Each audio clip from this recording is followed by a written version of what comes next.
All right, what's up, guys? Welcome to another episode of the Group Up podcast, and it's another amazing one. I'm always telling you they are, and I always get these awesome guests somehow, convince them and con them to joining me. So here we are for the great support debate, the second one, and it is an illustrious lineup. So I will introduce them, although they need no introduction. To this side of me, which is I think on screen the left, is Jayne. What's up, Jayne? Good morning How to you you. doing? Good morning indeed. It's like 8:30 here, but worth it to come on. I'm so grateful. In the bottom left, the legend himself, ML7. How's it going? Hello, hello, good morning. Thank you for having me on, and I hope it's going to be a great debate. I'm delighted. Yeah, we've been people have been telling me to get ML7 for so long, and yeah, finally we can get that ML7 on the group up. And for those of you who may not be familiar, you should be. But one of the best support players out there, frequently rank one support on ladder, below here on the bottom right is Awkward.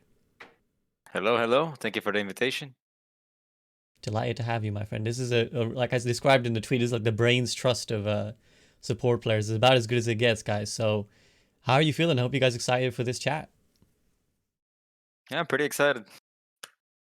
Yeah, I want to see where discussion is going to go. I think we're actually going to have a very objective discussion, and it's going to be very interesting to see, like, on one side, an ex-professional coach, on the other side, a very high-skilled ex-professional player as well, and a ladder rat, I would say. I want to A see the ladder rat. objective.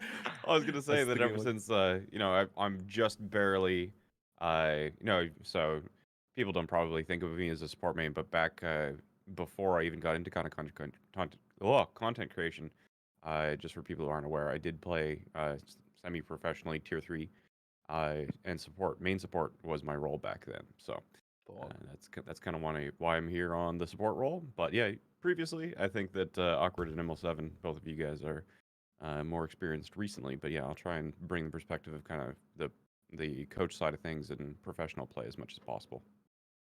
Yeah, exactly, guys. This is as equipped as they come to talk about the topic. So, as you can see already on the discussing that's up, I think we'll start fairly simple. In your own words, guys, describe what you think the current state of support is. So, like, how do you feel about support as it is right now? Who wants to go first? Mm, Awkward seems to volunteer. all right. I don't know. I don't have a lot of not very opinionated about how support is currently is. Like I think in comparison to previous years, I think it's in an okay spot. Besides characters like Moira and Brig coming into the game, which seem to lower like the mechanical aspect of like when you're playing the game, it just feels less rewarding when you're in comparison to characters like Anna, for example, or Zenyatta. But besides that, uh, seems pretty normal as for me for now. Mm-hmm. Normal, says So, awkward. ML. you're talking about so first of all, we gotta decide who is meta right now, right? And then we gotta Hmm. think about if it's good or not. Is that Yeah, correct? Is yeah, that that's a okay? fair So process. again, I mean, I feel like the holy trinity of supports right now is with Zen, Brig, and Bap, and the other ones I think come to like a second place. If it's good or bad, obviously I'm a bit biased. I'm not a big fan of Brig. I love seeing Bap. I love seeing Zen. And my hot take is that I do not think that, depending on how strong supports are, I don't think that they're the main reason why we have certain team compositions such as double shield. And I think we're actually in a good spot with all supports right now. I will probe on that further, but first I will ask Jayne for his little summary. I think that the state of the supports right now, compared to at least where they were previously, is that we are moving kind of more towards the utility being more valuable than the actual heal. I think we've had this more on the past, or more in the past. But even though Baptiste puts an absolute insane amount of healing out, even he's being used primarily for the utility around the immortality field and things like that. So I think that a lot of the supports that are being played are because of their value in the utility category. And you'll see that I think that the one exception to kind of what ML7 was saying about the supports lending to the composition is going to be when you actually are playing double shield. It comes down to basically a game of shooting shields, and you need the two supports that'll actually shoot the shields the best. So that's kind of contributing to Bap and Zenyatta's place in that composition and therefore in the meta overall. But yeah. Yeah, that's Well, kind of what I want to go. Yeah, go ahead, ML. I have a question. How would you define utility in Overwatch for the Yeah, support category? I would define utility with the things that are accomplishing objectives outside of like healing and damaging. So, sleep dart, anti-nade, immortality field.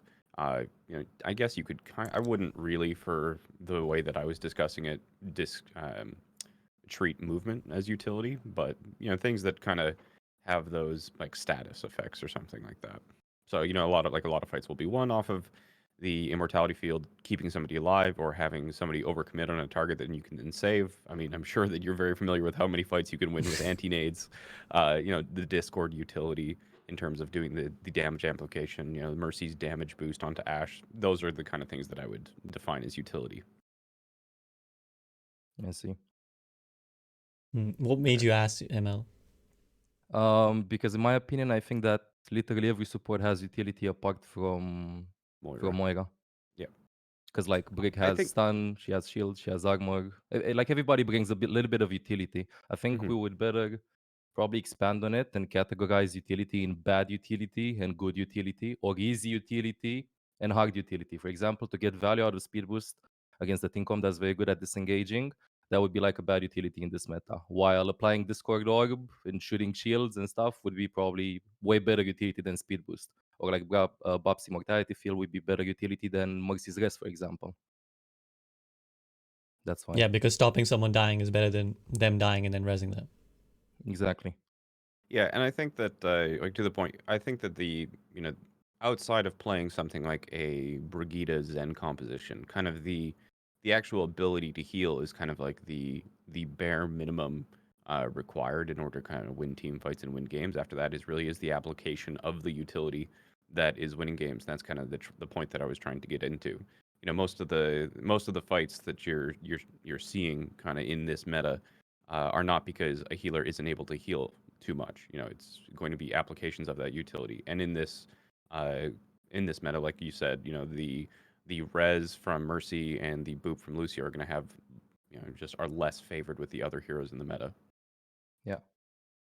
I mean, these is already amazing, and these are like already great concepts we're exploring. But I just want to be conscious because not everyone watching necessarily will intuitively understand. Because most of you guys play at a level where you see this day in day out, whereas I feel like for the majority of the player base, they don't necessarily even see double shield that much. So just for someone who doesn't necessarily immediately understand, what is making the meta work the way it does? Like, why is it that double shield exists, and how are like supports enabling it?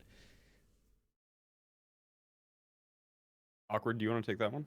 All right. So, I mean, from my perspective, right, when before the current patch where they nerfed Brig, for example, and people run Brig, it makes it a lot harder to play dive, right? So if you play dive, like a dive composition, like Tracer, Genji, Monkey, and the other team picks Brig, it becomes very, very hard, nearly impossible to beat a composition with Brig. So what it does, it basically, okay, so we can't beat it with dive, so we have to pick something else that would be really good against Brig, for example. So what would be good against Brig? Any type of, let's say, poke damage, right? Like, let's say Hanzo, Pharah, whatever. So, and then you have to pick up tanks that work well within the composition that beats the OP character, right? So you can't run Monkey Diva because it's weak against Brig, so it just kind of forces you to play something that is like currently strong. So that's where, like, for a specific example, double shield comes into play when Brig was OP, for that matter. And what about now that we feel that she's nerfed and less OP? Right. So now she's less OP, but the meta, quote unquote, in ladder play, it doesn't really change exactly fast, because even when nerfs go through, it takes a while until people like understand that a composition is not as dominant as it used to be when it was overpowered, because they don't know like what is stronger. When like, let's say Overwatch League is going on, or you can kind of see the pro teams exploring other compositions and figure out the meta, and that's after that it only like comes into play in ladder. Yeah. Yeah, I Somebody think. like No, go ahead, Jayne. I was just saying that like meta inertia is a very real thing. It's the same sort of thing where,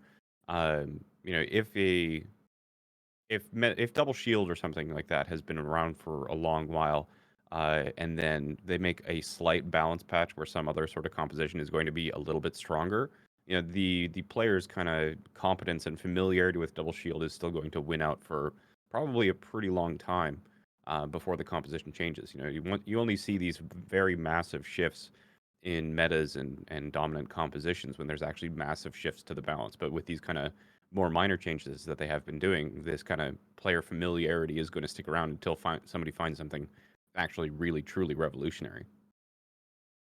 Yeah, it's kind of like the tipping point has to be a little bit extreme, right? It's like the balance has to be so shifted that a new comp is now really strong compared to the old comp to give up the familiarity and the training and the hours of practice you already have on the old existing comp.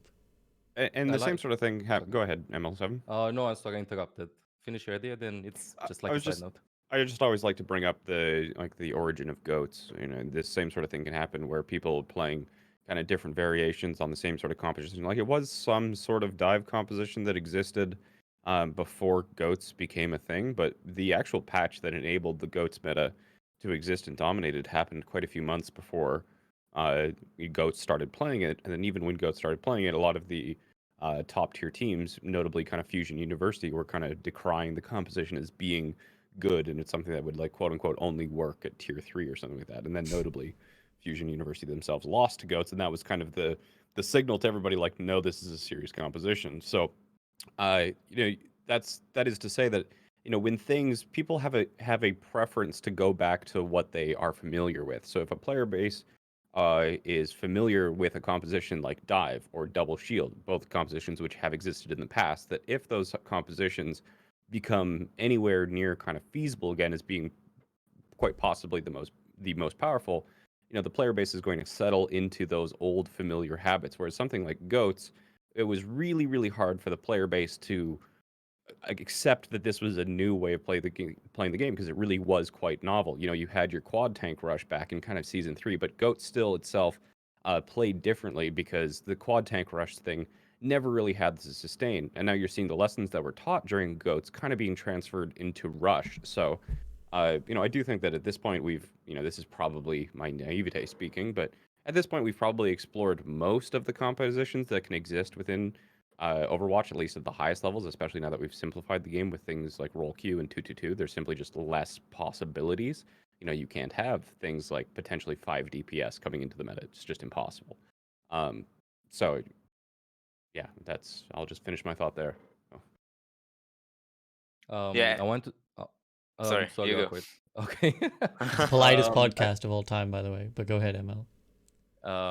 I just wanted to say that I liked how Jayne approached the way that Overwatch should be played. It's actually a very good concept with a support lineup. You should take the least amount of damage possible. So like you should only require a small, a necessary amount of heal rather than uh, a vast number of heal, but the maximum utility you can get out of it. So, for example, if you can make Zen Brig work in theory by playing poke instead of like rushing into them, and you have self-sufficient heroes that don't require that much heal to make them work, they hug corners, they don't rush in and stuff, then that would be like the meta to make it work. And also, I really like the fact that I completely agree with Jayne with the fact that if there's any possibility to go back into the old habits of like pasting compositions that have worked, then we're gonna go back to that.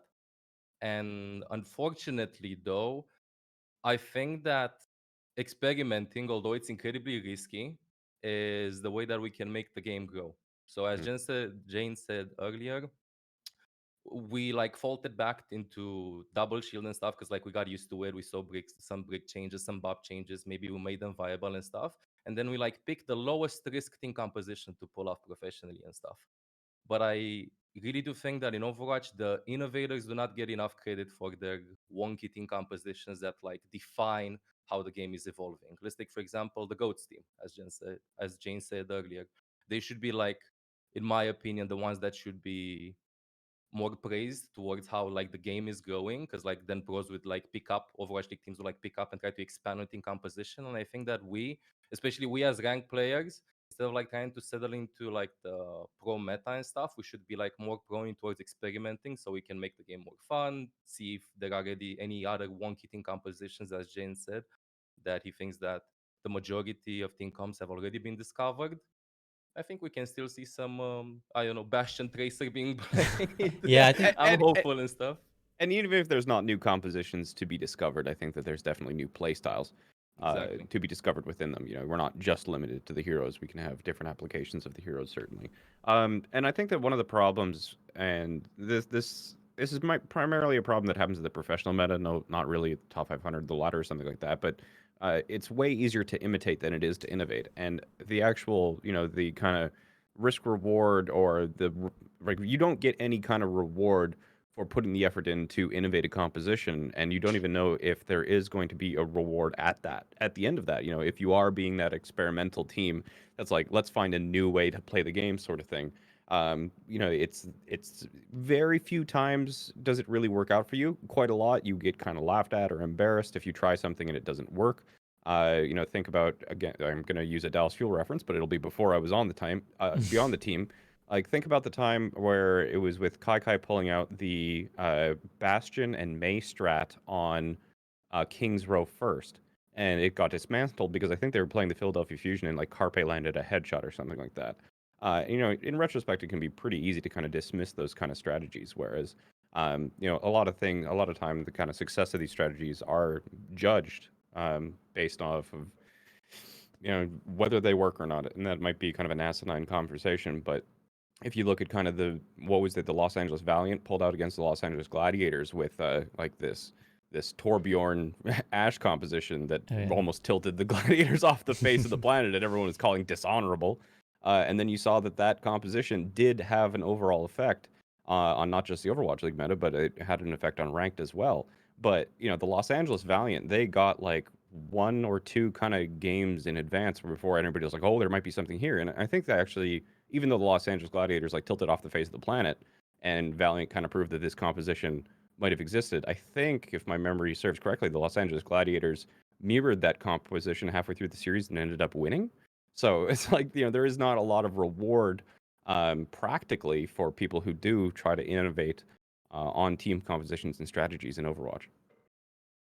The thing I'd want to add on top of that is that as well, this is something that's cropped up in previous group ups, is that does the format of Overwatch actually reward variance in trying different things? Because the nature of ult economy and the punishment of basically swapping your full hero team or hero set mid-match, for example, makes it very unrewarding to actually try different stuff. Like if a comp works for most of a map, then you may as well just stick with that comp. And then if it's working on one map and it's pretty good on another map, why not just spend all the time practicing that one comp and grinding? And this is kind of, again, something that we saw during the GOATS meta, where I remember the Houston Outlaws got absolutely castigated for not trying the multi DPS comp because their GOATS was deemed to be suboptimal.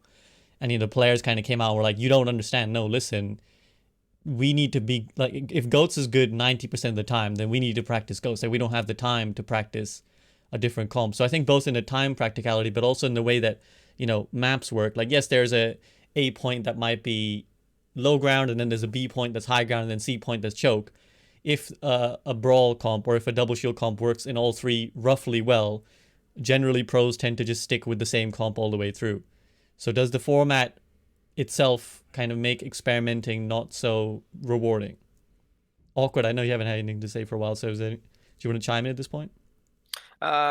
It's nothing like I think it's just a completely different topic, but I feel like with time, like specifically what Jayne said with like in theory, like working new comps or thinking about like new ways to play is something that I feel like don't really exist anymore at this point, right? The game has drifted away from theory crafting a lot and like being very creative with the way you play.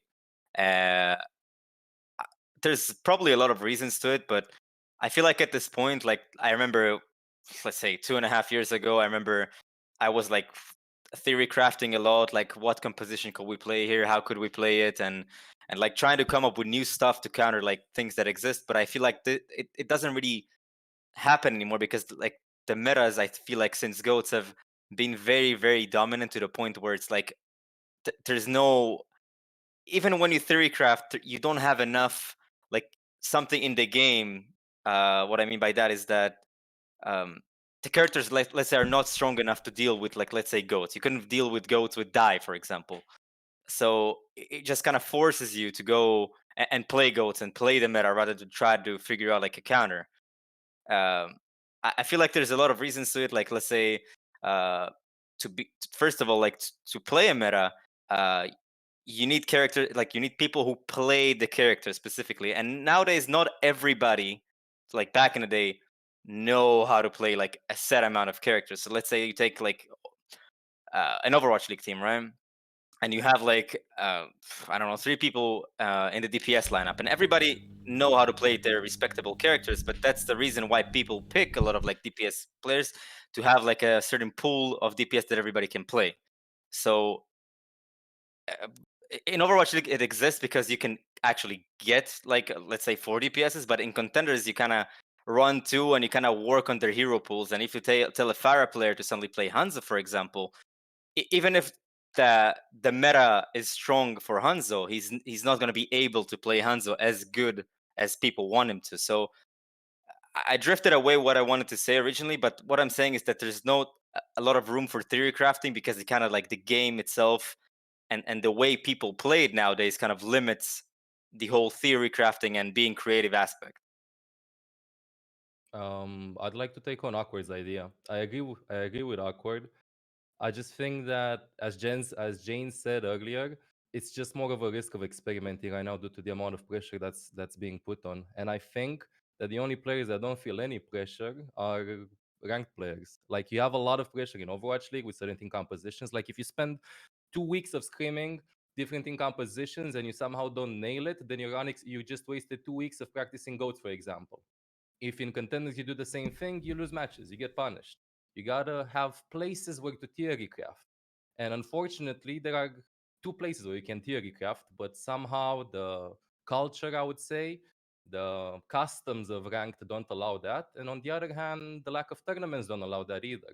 I think if we would have like more tournaments with Overwatch League players, maybe some bugs with them, maybe some community events organized by Blizzard, where people could experiment certain compositions. We can see how a Nana specialist would deal, how a Genji specialist would work, how a Pharah one trick would play, to like see and expand if we can like copy what they do and then add it to professional play. Because pure and simply, when you're running a multi-million-dollar league, if I would be a team owner or a coach, I would probably not take risks either, because you got to think it from a business perspective. It's easier to just stay and take something away from like somebody that just like innovated it, as long as there's not a trademark.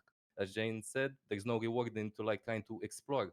And I think it has something to do with us as players, with the average player base. How many players are in Overwatch League and contenders in all regions? 1,000, maybe a little bit over. I don't know exactly. I don't think it's Or that less? many. Oh, in all regions? Maybe. In all regions, yeah, maybe. Now imagine how many players are top 500 or GM or masters, but I would say top 500 GM. How many coaches and analysts view that? How many aspiring masters players or diamond players are? And just imagine if we would have to put it very academically. If we would have more balls to do it in ranked or in tournaments, I think the game would be more fun. Because right now, if you don't go double shield with Zen Bop or Zen Brig or whatever, you're lynched, I would say. You go like, oh my god, you're throwing again. If you have a Genji one trick in your team, Pikana for the nun. Oh my god, I have Genji again, dude. And then you avoid and stuff. Like, Yep. what's the fun in that? In the beginning, it was like a race to see who can get it right first. And right now, years have passed, the race is over, and like, we didn't get where we wanted to, but that doesn't mean that we should stop running, because it's not a race, it's a marathon. Same as you would have like CS games as well. And I Initially some think, basic strategies, and then you develop over the years. and one of the counter arguments, I think that we're going to move this from the most polite or podcast. I'll actually disagree with some of the things that ML7 is saying. Now, one of the references that gets pulled up a lot in terms of these kind of metas evolving over, in a stagnant game, and by stagnant I mean there's not many changes happening. A new strategy evolves. Usually, StarCraft 2 comes up with I don't remember the specific name of it, but in comparing kind of an experimental strategy working in something like StarCraft 2, where you are able as an individual to control every aspect of the game, your strategy from mid, early, late, or anything like that. The problem with experimenting when you're in ranked is that you actually you can't consciously experiment with any compositions. You can't do the kind of theory crafting that Awkward was talking about without a team. And then even if you do have teams that are going to be doing this sort of experimental innovation, trying to find the next sort of thing, you'll have teams like Clockwork Vendetta. Clockwork Vendetta was a team of one tricks that were running this weird composition that they ran it on all the time on all these different maps, and they were finding a lot of success. And a lot of points that kind of goes enforce one of the things that Awkward was saying as well, where despite these kind of compositions, the people who are familiar on their characters, familiar on those compositions, are going to be doing better. But even when you're looking at teams like Clockwork Vendetta and even To Goats again, if these teams are anything other than kind of Overwatch League, the professional level, their success is going to kind of get discarded. Where you do see this really big difference between the on season and the off season of Overwatch League, where in the on season, when the Overwatch League players play on a meta, whatever composition is played by the best teams and wins, that kind of just gets established. There is a bit of authority or legitimacy to it that this is the best composition in Overwatch right now. This is the best playstyle. This is how you play Overwatch. This is the de facto gold standard for playing Overwatch. And that trickles down. It probably goes to contenders first, and those contenders players, when they scrim in top 500, will get passed to top 500 players, and the top 500 players will pass it to GMs. There is this very distinct and almost delayed kind of trickle down of this strategy into the actual rank ladder. Whereas in the off season right now, we don't have any kind of source of legitimacy or authority for what is the gold standard for Overwatch. Nobody really knows, sort of thing. So even if we are kind of doing this experimenting and innovating, which I think is very difficult outside of the teams and tournaments, which ML7 is saying, having the actual player base or communicating that to the player base or educating the player base on that, it's a lot different than a single player game like StarCraft. You actually have to have, this group of 6 people not only know which heroes to play, but how to actually play those compositions. And I think overall that is extremely challenging without the guidance of professional tournaments. So I started off disagreeing with ML7, but then realized he made his point about tournaments. So touche. Yeah, I mean, again, tournaments is something that's brought up a lot, and I think that's clearly something that I think as a community we really want, because it gives you that chance to experiment. But I do wonder how much of it, there's so many different aspects of it that kind of contribute. I wonder how much of it is a cultural thing that we're speaking of, where players, ML said they just need more balls to like culturally try and experiment rather than, always go for the SR, I suppose. Like the argument that they are, well, I care about my SR, so I want to win and I want to do it in the most easy and consistent way possible. And I also wonder how much of that is a balance thing, because again, I'm really glad you brought up the StarCraft 2 example, Jayne, because I'm a big fan as well, and I always try to crowbar it into an Overwatch discussion wherever I can. And I feel like partly the incentive to experiment in Overwatch, again, the reward for experimenting in Overwatch is lesser, I think, compared to StarCraft, where in StarCraft, if you pull off it, sorry guys, for those of you who aren't familiar, StarCraft 2 is an RTS game, one-on-one. And in StarCraft 2, if you cheese someone, i.e. you pull out like a really lame strategy and you rush, you can still get a map win, and that would be equally valid as spending 40 minutes grinding someone down in the most pure and technical manner ever. Whereas I feel like in Overwatch, that's very hard to come by. Like, it was very difficult to just like pull out an oddball strategy and claim a map win. Like, it's like there's too much time almost. And yeah, I'm genuinely not sure. I wonder what the reason is, and I'd love to hear your guys' thoughts. But I feel like that incentive, like just pull something out and steal a win, isn't quite easily as transferable. And obviously there's an element of the single player, but I think even if as a team you could get 6 people to coordinate, pull out like some Bastion Tracer comp that Jayne has now invented, and make it work for one part of the map. The problem is there's too many alt fights that can come down, and there's eventually, like, I feel like you can grind it down. I don't know how you guys feel about that. I agree. I for one agree. Like, the value of doing cheese comps maybe can only result in winning the initial team fight, and then hopefully you're gonna snowball the other team fight with the ults that you got from the first team fight. And eventually on the third team fight, you're gonna die because they have ults and they have the better team composition, and then you're forced to swap. And then they're gonna have ults again, you don't have ults, and then 2 fights to 2 fights, and then it comes down to 1 fight. I hope that made sense in my head. No, it made complete sense. It made complete sense. I did. Yeah, so yeah, like even though initially it seems like a cheese strategy, it's might result actually in equal team compositions, equal strengths. You're both gonna start fresh, but under pressure with the point almost getting fully capped. Yeah, And I and agree, the return is very low.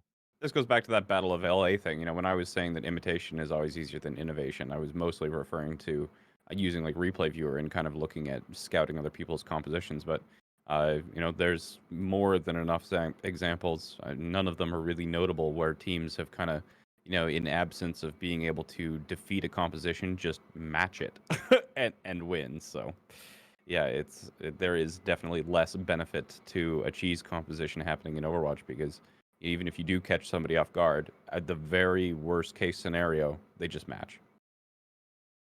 Yeah. Other than overtime, like maybe it's worked when you have like 1 minute to cap or 1 minute to defend or something like that. Mhm. Or maybe another time would be, I don't know, swap for overtime team comps, but that's Yeah. just like, Reminds that's not me the of strategy. Team Finland versus Team Korea on second round of Rialto, where Team Finland held on the payload and the server crashed, giving away their strategy to Team Korea. Yeah, I remember that. And they were Yeah, I about to remember win that. that map as well. They I were think I about to remember. win. Yep. Yeah, and again, that's one thing that like we're straying a little bit. I'm enjoying the discussion regardless. So I'm gonna allow it to continue. But like that's one thing where my secret ulterior goal someday is for Overwatch to not allow mirror picks. But I know we're quite far from that, and I know that's like something that is quite a hot topic in the community. But I think that is one of the reasons as well why cheesing isn't as is valuable, because it's like, again, I to keep going back to StarCraft example, you can't just mirror someone's cheesing you and it's like 2 minutes into the game, you can't just mirror them. You can't just, well, partly because you might not be the same race, but even if you are, it's too late. It's like too far down the build order. And I wonder if there should be some way to, like, you know, you just can't pick the same heroes. If they picked like quad tank words. Yeah. You know, Words. for words for a minute, forget that 222 lock is in. You know, they can't. Let's say they can't pick the two tanks you picked or whatever it is. So, yeah. While I Interesting. recover my Like, tongue, I'll allow ML to speak. I, Or Uh, awkward. I I wanted think to. that. Oh, sorry. Okay, go. No, I go, said go that I ahead. think it could work. What you said could work, but Overwatch needs way more characters than it has now for you to be able to not mirror certain compositions. Like MOBA, for example. Let's take, I don't know, League of Legends, Dota. I'm more familiar with Dota, but you have like over 100 characters. And then not being able to pick what the enemy is picking with the same character makes more sense. But with I don't remember how many characters are exactly in Overwatch. Let's say like around 30, something like 30? that. Yeah, 30, I think, something like that. Yeah. It's just impossible, especially with the uniqueness of almost each character. Is it though? Uh, Like you have, theoretically speaking, you're obviously gonna have like in an inferior DPS lineup or support lineup according to the other ones, but based on one they ban. But you still would have like two supports free for your team, two supports free for the other team, for example. Like in theory, bans could work, although you'd have Are like you talking very about wonky. having unique picks? Having unique picks, yeah, exactly. Oh, Like what happens if you ban, I don't know, Bap and Brig? One team picks Sana, the other team picks Zen, one team picks Lucio, the other team picks Mercy. And then you do the same thing to supports and DPS, to DPSs and tanks. I think that would be interesting. ML, I love you. I didn't think it was possible to love you more, but yeah, I've actually tried this in my server. So we actually hosted a while back these pugs where we had a pick and ban system. So both teams took turns to pick and ban heroes, and they were exclusive for either team. And we varied around with the strategy. Some, you know, in one situation we had just pick your 6 heroes. In another one we had pick a pool of about 10 heroes that were both exclusive to your team, and then there were a couple mutual heroes. And you know, you can swap between that pool of heroes that you have, but there's a set that are exclusive. And personally, although there are teething issues to it, I actually really enjoyed what it did to Overwatch because it gave you philosophical battles, basically. I think that's one thing we miss a lot in Overwatch is like, if one team picks dive, like we said, and successful, the other team will just also pick dive. But I think the true beauty is like seeing dive played against a brawl or seeing dive played against a bunker comp, right? And I think when you have philosophical battles like that, you also get the chance for individual expression, I think, which is another thing which we've already alluded to, we kind of miss. Like, there's very few teams that can individually express themselves, and even fewer individuals themselves who can express themselves. So like getting a player like Jonak and it's like, well, we want to see him on Zen, but if the meta demands it, he's gonna have to play whatever other X hero, right? And I think we lose out when we force really awesome players to just have to be meta slaves essentially, and awesome teams to just have to mirror what everyone else is doing, because it's just the most value. So I would love for that, and I don't think we're actually that far away, but I also understand that the community isn't really for it.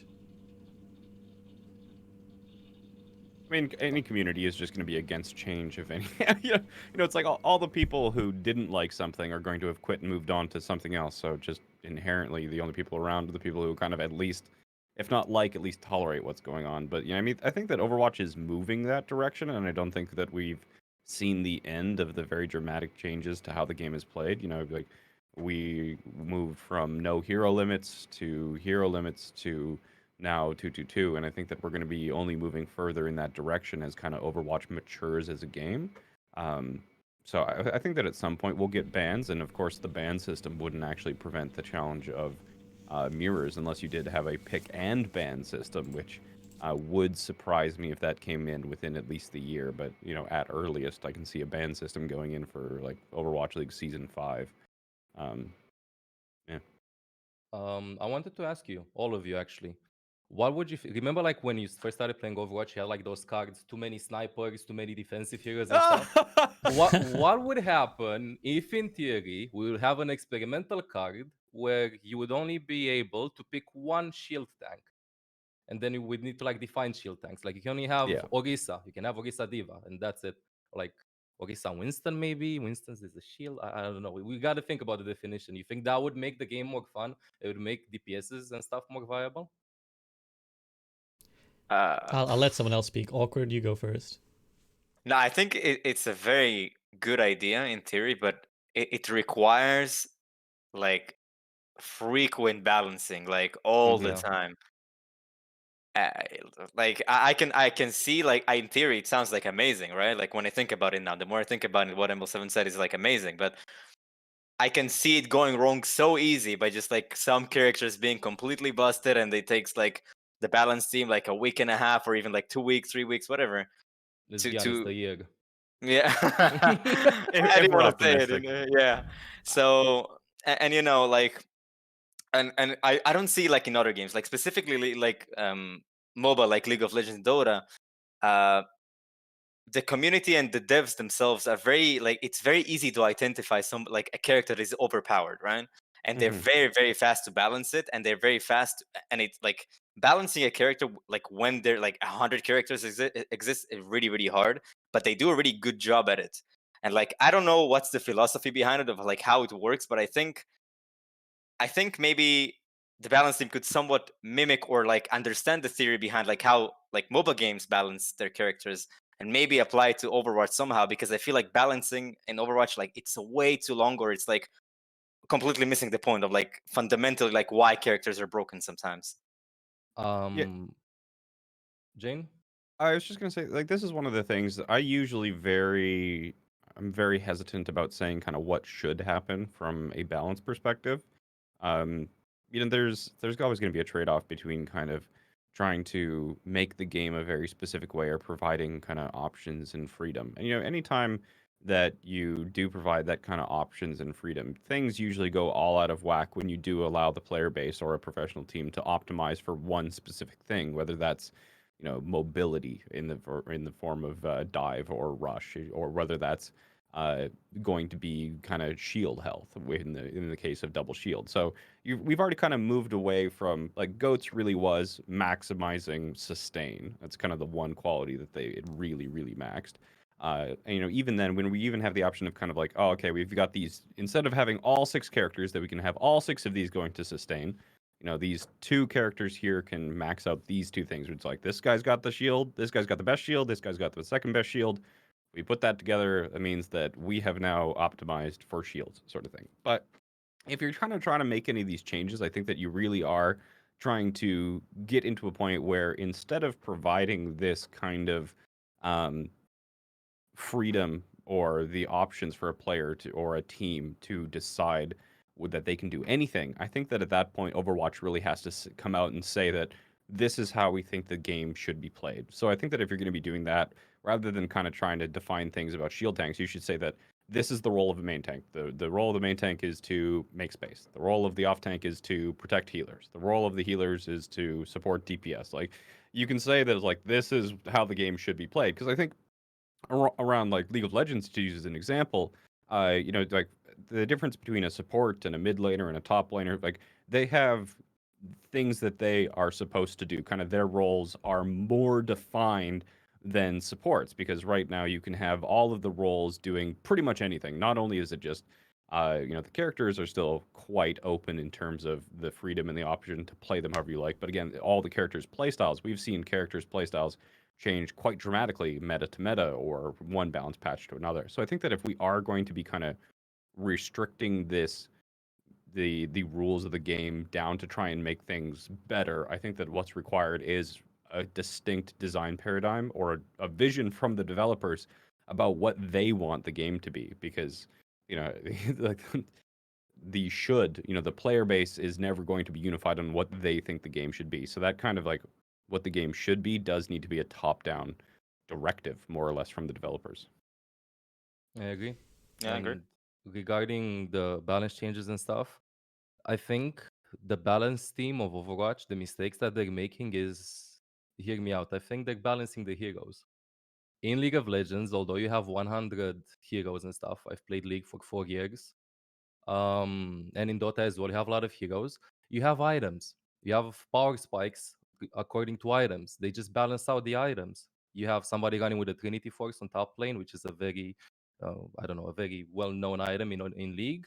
And he has a power spike at level 12 if he gets that much gold and stuff. If the team gets 2 turrets and 1 dragon, he has a power spike. Then we can counter that by avoiding that person. We can shut him down to not make him do that, so that he doesn't get the item. When he gets the item, stay away from him for 3 levels, do something else. In Overwatch, though, we only balance the heroes. In League, they balance the heroes and the items and the objectives. They balance the buffs that you get from Dragon. They balance the gold that you get from Dragon. Same from Baron. They balance how when the minions from jungle respawn and stuff. Like, they have way more parameters, I think it's the word for Knobs it. and levers, Yeah. switches, dials. Yeah, parameter is a Exactly. good word. Yeah. Parameters, yeah. While in Overwatch, you only have change the abilities for head, change And the I think numbers. that just to further enforce your point, I think that another key thing is that League of Legends and Dota both have phases. You have Me too. in the very simple, like, you have laning phases where these characters need to have individual strengths and then team strengths. So you can have somebody who's really good in lane, but really weak in team fights, or you can have somebody who's good at jungling or good at like end game sort of Yeah. things. Whereas those kind of differences don't exist in Overwatch, because outside of very specific geometric differences for the maps, it's like the team compositions are always the same. There is only one phase, and it's the team fight phase. Yeah, I think to build on top of that as well, like the scalability of a character in terms of skill level also suffers as a consequence, because like particularly the way Blizzard balances, like we can take the current experimental patch as an answer. It's like, well, Reinhardt is suffering, so let's just give him more damage and more armor. But that makes literally every Reinhardt player Throw the hammer. better, like blanket better, right? Whereas what we're alluding to with League, for example, is okay, you can have a strong hero, but if people shut you down, well, your hero is now garbage, right? If you don't get the items you need, your hero now sucks. Mm-hmm. And if you don't scale the items appropriately as the game goes longer, your hero will still get diminishing power. You might even be strong early game, but if you don't manage to capitalize on that later and later, there's more and more counterplay. Whereas if Reinhardt is broken, he's broken all the time. It doesn't matter whether you're a gold Reinhardt player or you're a GM Reinhardt player. The character is now broken and will remain broken for the rest of the entire patch. And I think that's often what's caused certain metas as well. It's like, well, Orisa, you plop a shield down and like, doesn't matter who you are. It's like, this is equally effective across all players and across all skill gaps. And again, that not only does that make a problem in terms of balancing and metas and skill, but also, again, what I keep harping back to, individual expression. If a player, for example, in League of Legends, picks a certain hero, they can also choose to pick certain other items that other people might not pick to give their heroes.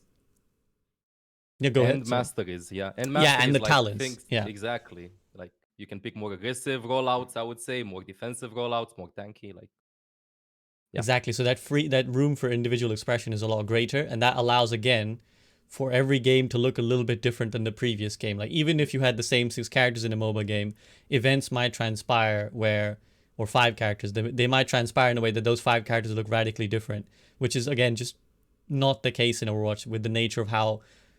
Yeah, there's very little scalability basically to TLDR my point. There's very little scalability.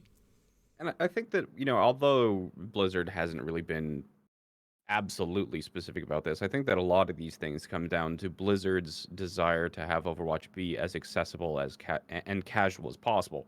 I'm pretty sure that everyone here has probably felt that the competitive scene feels at least like it's kind of hemorrhaging players, or the community is kind of slowly dwindling. But then recently they came out with the statistic that they have something like 10 million monthly active players, and the casual base for Overwatch is huge. It's very easily understood, these masteries, the number of heroes, the items. That also actually puts a very, very large burden for a person just in terms of route knowledge that they have to memorize in order to be competitive. If you are going in and queuing into League, just in my own experience of learning League, it took a very, very long time to learn these matchups, where a more experienced player, they'd kind of see your character, see your runes, see your items, and like know how to counter you. And you might not even know what the items do yet, or what the characters do things. So it's like there is a very, very long learning curve.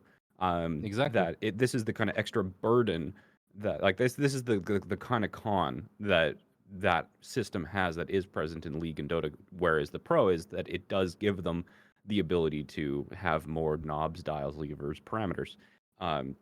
As we're calling. And this is also, you can kind of see this design philosophy in the fact that we really don't have advanced statistics, and we also don't have we don't have a knowledge base in game. We're still they're not even on an official wiki or anything like that. We still have to use third-person wikis to find out damage numbers, which are inaccurate too, because this is like, once Grav, I'll remind people that when Grav Dragon meta came out in the Overwatch League, everybody up to that point just knew that Dragon did 300 DPS, and then Overwatch League teams were kind of like, some team fights were happening weird and the math didn't check out, and then they had to test it, and it's like, oh, it turns out that number was wrong the entire time, right? So it's like that, there's a lot of stuff that's missing. In patch notes very early on in the first year, they used to kind of provide things like spread information, but they provided that information to some heroes and not to others. And I'll just kind of cut my tangent here and say this is why I would really like to see them experiment with different kinds of game modes that like really, really shake things up. They have this push game mode that they're talking about Overwatch 2. Yeah. It's this, like, I don't know, ML7 Just awkward. risk mod. Do you think it's just the same thing? Like, it's not going to change the playstyle, but what happens if you had a domination mode where it's like there's 2 control Split points active objectives. at the same time, or 3? Like that kind of thinking. You can keep this more simple style of game design, I guess, where it's very easy for a player to pick up, but it has these really intriguing emergent properties that come out of the gameplay using the very simple tools that the player base is already familiar with. So I think that out of all the things, I'm very hesitant to say that this is what should be done, but if I think that there was anything that should be done, I think that we should be a lot more experimental with, changing the fundamental rules of the game mode in order to have a lot more of these kind of emergent behaviors appear. It's funny because I actually had exactly this rant in my last stream. I spent like 45 minutes talking about the no in-game stats, the fact that every mode is about the same. But I want to let Awkward speak because he hasn't had a chat in a while. So Awkward, go ahead, and then I will maybe chime in depending. Yeah, I agree with most of what Jayne said. In general, everything has pros and cons, and it's like very easy. Like when you think about it for like a minute or two, to find a lot of problems with like a lot of things that are being suggested. And I understand, like it's like very frustrating, like to even for me to think about it. So I don't know like how it's from a dev's perspective, or like whatever is going on behind the scenes. But every time like somebody like the question that has been brought up, like what is the like biggest problem of the game, like to me currently, like every time the thing like comes on top of my head is that like as of recently, like with the old characters coming out, and like you said, it's more caring towards more casual players. I feel like the characters that are coming out are more caring towards casual players, and that creates a big problem in the game, because I can speak, let's say, on ML7 behalf, right? Me and ML7, for example, have been playing Anna for years, right? Like we've been playing the character for years, and it takes us years to master. And even then, we still find ways to play it better sometimes, right? True. And let's say I'll give like just an estimate. I've been practicing Anna for 3 years, for example, and I can say I'm pretty good, but there's still some things for me to fix, right? But when Moira came out, it literally took me like less than a week to master the character to the point where like it's just that I don't even make mistakes at this point. Like even if I do, I have the utility or the abilities to put myself out of a situation just by simply clicking shift and fading away, right? Which I don't have with Anna. I have to think with Anna. I have to think, for example, about a lot of scenarios. It's very aim demanding, very position demanding. Every like it requires a lot of mechanical skill and just general understanding about the game. Whether when Moira comes out, gets more value by having much easier time, and that creates one frustration for good players because like I'm telling myself, oh my, I've been playing 3 years with this character, and now this guy comes in like out of nowhere, like he's been playing this game for like a week, and he's playing this like character that gets more value than me, even though I'm playing like much better. And back in the day, like it didn't like with the new characters coming out, like as of recently, let's say Brig, Moira, even like if you compare Doomfist and compares this like a character like Tracer or Genji, it's much less mechanically demanding, um, and gets more value. So as I said, I know, like you said, it's a problem saying what you should do, but I think what you should not do is create characters that get like are much easier, and like by far much easier, that get as equal value or more value than characters that require a lot of training and just general heavy mechanics and just understanding of the game. In my opinion, to a certain extent, I agree, but I also equally disagree. I think that every hero that got released is way easier, almost way easier to play. Like we see a certain trend, right? You release new heroes, so you can get new players or casual players to play the game, which leads to more sales, more money, more stuff, whatever. Leaving the pros with being like, but bro, I play Ana, you play Moira, you get more value than me, or you get the same amount of value according to how much, like, even though I spent 2,000 hours playing Ghana, you play 100 hours of Moira, and you get almost the same value as me and stuff. I don't think we gotta view it like that. I think that every hero has its intricacies. Although Moira seems like a hero, easy to play and stuff, I guarantee that we have a ton more to explore about her. Not necessarily about the kit, but about how you should throw the orb, how you should position yourself in order to bait people out. Because, like, obviously, when we play Moira, we think, yeah, we just stay with the team, we use Fate for that, we use the orb in that situation, whatever. What would happen if you would use Moira as a bait pick, for example, around walls and stuff? What would happen if your teammates would play to the maximum range of your presets position where you want to play with Moira and stuff? Like, overall, although we're 4 years into the game, I think like we're rushing too fast to catalog heroes as easy or hard based on everybody grouping up together. Like, for me, honestly, I expected Overwatch to evolve way more in these 4 years. And I remember when I watched first season of Overwatch League. I know I'm speaking as an amateur player, but I was like, I thought this would be more advanced and stuff.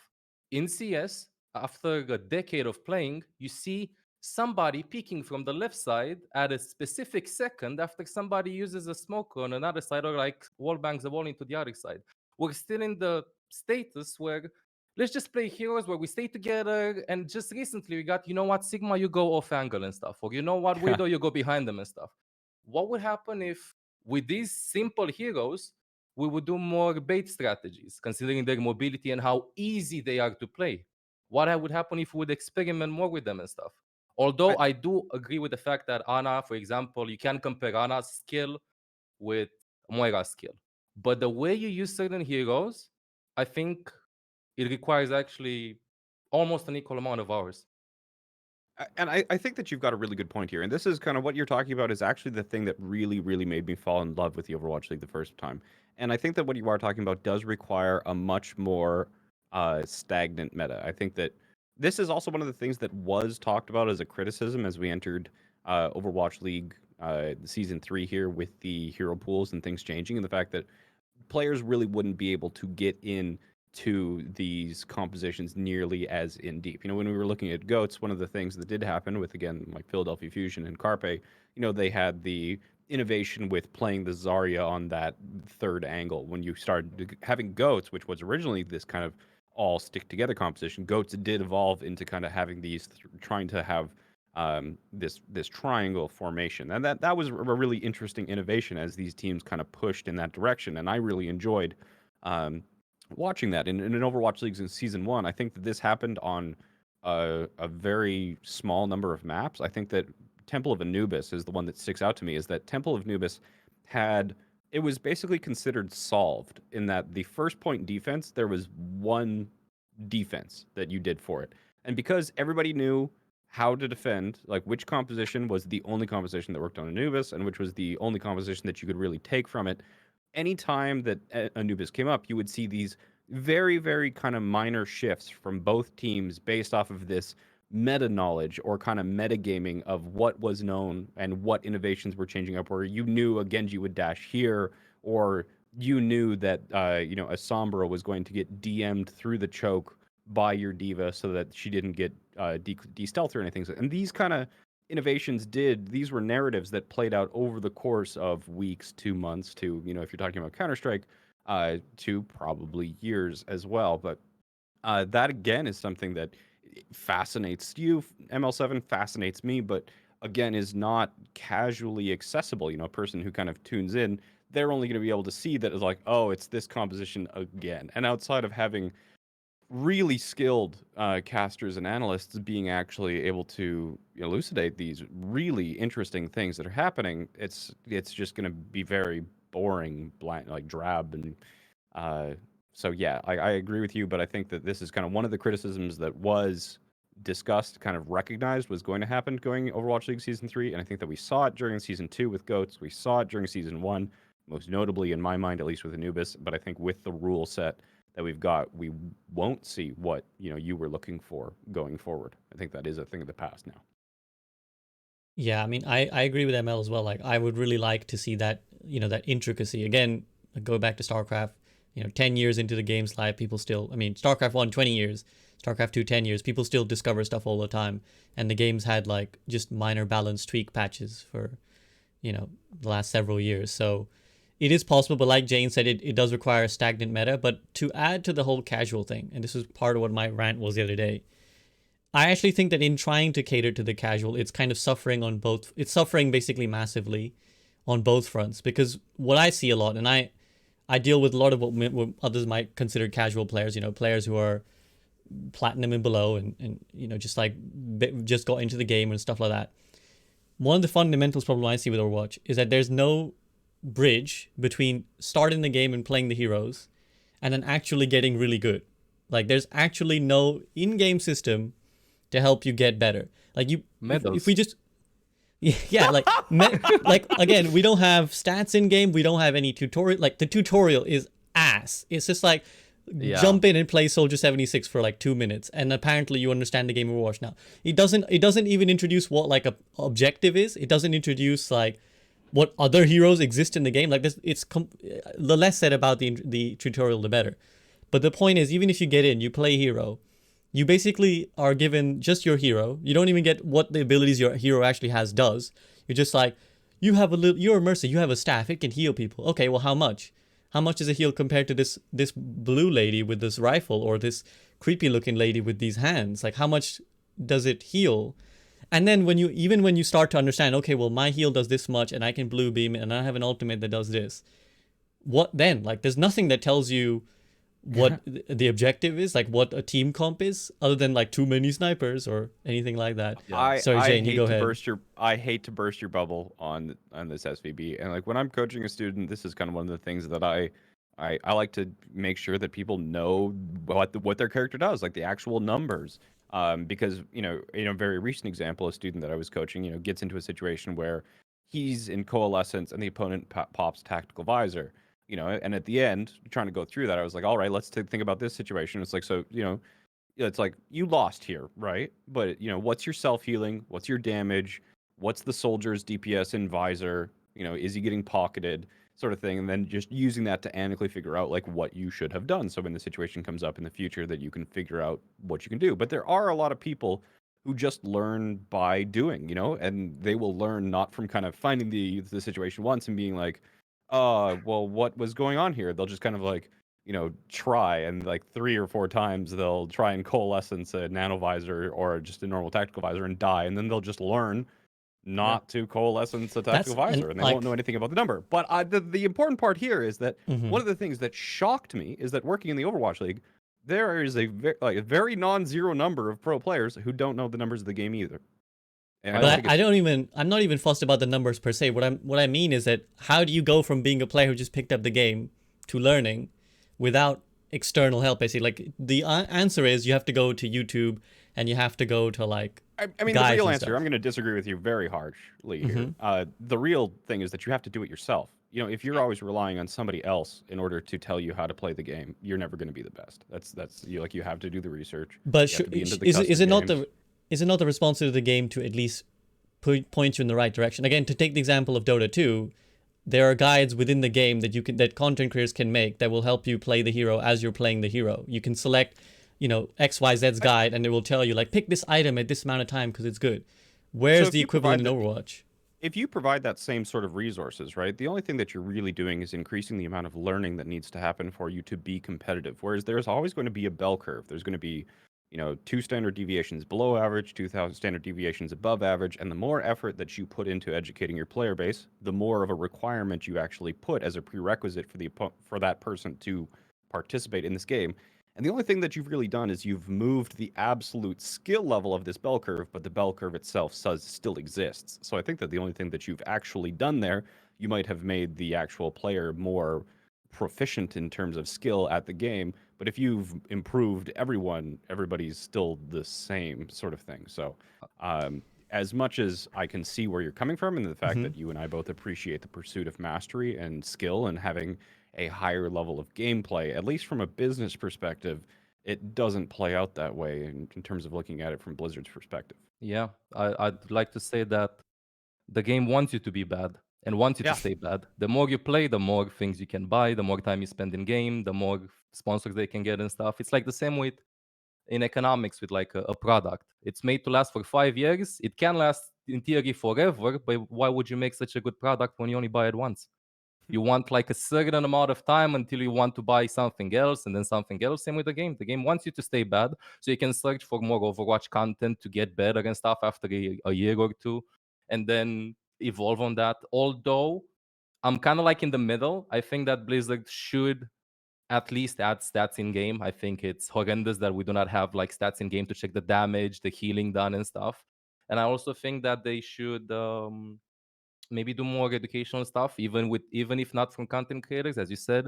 Maybe update the tutorial, maybe explain the game modes and stuff, but nothing too complicated, nothing too advanced, because honestly, it's scary for me. Like I played League. Listen here, so I played League for years.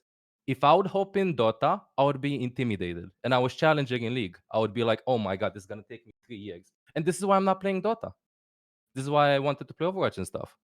Like overall seem like very vanilla and stuff, and then like you hop in, you love the game, and then you go like, how much damage does Nano do? What can I do with a Nano? Can I kill a Moira can I kill somebody with Moira's coalescence while Soldier is using Visor and stuff? So I think the truth, it's like somewhere in the middle and stuff. You can't you gotta work for it if you want to have it. You can't just be educated. Yeah. I think that the one thing, and I think this was Dota, I think the one thing that they could really steal from Dota and put into Overwatch is in Dota, I think it is, where just on the launcher or in the game, you can just spectate the highest MMR game that's going on at that point in time. Yeah. When I'm trying to get back to the game, right, I can watch, I'm learning Ball right now, so I've been watching Yeetle and Beaver stream a lot and kind of taking notes and kind of replaying things through. But one of the things is that I'm right now sitting at I got Grandmaster on tank again, but once I get into those 4,200, 4,300 games, I play until I find one of those, and then I'm like, yes, I finally have a replay code of like a 4,300 game. It's me feeding and everybody else like knowing what the hell they're doing, and my improvement just goes like when I can kind of see like what all the 4,300 players are doing in slow motion from whatever angle I want, sort of thing. But like outside of going to like Harblu and be like, "Hey, Harb, can you send me that code from that game you were just in?" Like, what's the harm? I think that you should on the client. I think that the two things that they really need to implement the client. I've got my notebook out. I'm going to put this in the creator Discord afterwards. I think that there needs to be some direct link from the actual client to Open Division. So if you're in, because in season 1 they emailed the top 500 players, be like, "Hey, there's this Overwatch thing coming. No, you should do it." Like, you know, there's a lot of people even in top 500 who don't know how the fuck to start Open Division. There's no direct bridge there. But I also think that they should have some way where you can just spectate the highest MMR lobby that is happening at any point in time, and you should be able to have the replay codes for those. Cool. I think that alone would be a massive improvement for casual learning. Yeah. Every game has it. CS has it. League has it. Dota Everybody, has it. yeah. You're right. Gimme. And like Yeah. even from content creation perspective, like it makes things much more easier. Gimme. Like, you know, like if I want to, let's say, review a certain game, like or how a certain player play, like what are my options? So either go to his stream, right, or just find like an Overwatch League game if this guy is in Overwatch League. But if you open up the ability for everyone to watch, like everyone, it becomes like an easier job for content creators, for everybody in general. I think just like something that could be easily implemented and should have been like a very long time ago as well. Maybe Because they're I have keeping everything for Overwatch too. maybe, yeah. But the Oh, amount yeah, of so- times that I've been asked, like, "Hey, can you give me this replay code? Can you give me this replay code?" is like, just like it's a hassle. It becomes a hassle at this point. And the replay codes only last until the next like PTR patch. Yeah, that's a huge problem as well, but that's a content creator gripe, I think, as well. Like, it just makes I content hate it creation really so hard. much. It does. Mhm.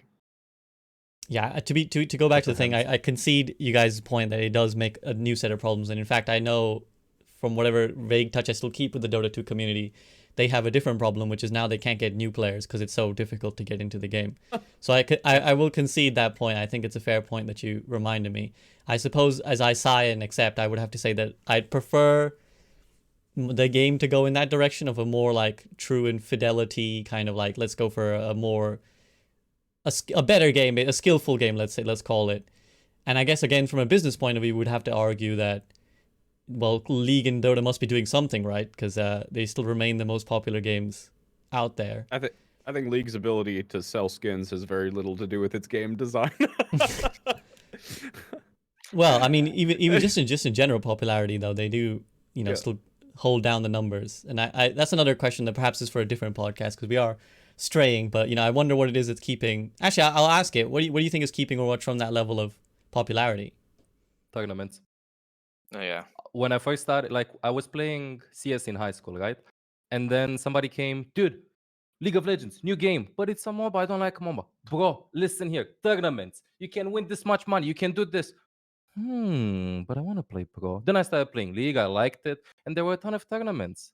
Honestly, but it's not that easy right now with all the franchising and stuff. Like you can't be like, okay, from now on, I'm going to run tournaments. It's more complicated. But I do think that one of the primary reasons why a lot of these games have caught on early is the fact that almost everybody, when they first started playing, they dreamed that they could reach the top.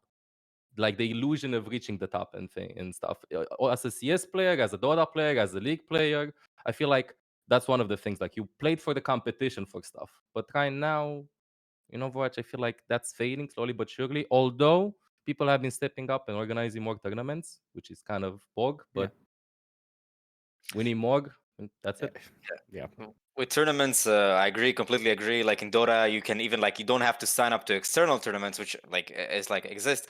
You actually have like in-game tournaments that you can sign up as a team. You can make up a team in-game and sign up and win. Let's say I don't know, like a certain amount of rewards. But even like from content perspective in Overwatch, like for me, I have 1,700 loot boxes. I have never opened a loot box. I don't care about skins. They don't make anything.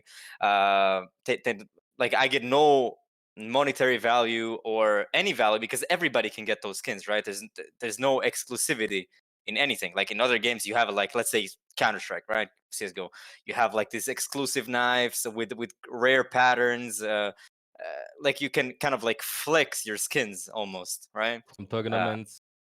Yeah, in tournaments, like Like, yeah, you see Reddit posts, hey, how much does I don't know, like this Simple's knife cost that I've seen in the latest tournament or whatever. But even like the incentive for me, like, okay, now, okay, I play the game, I reach rank 1, right? What do I do?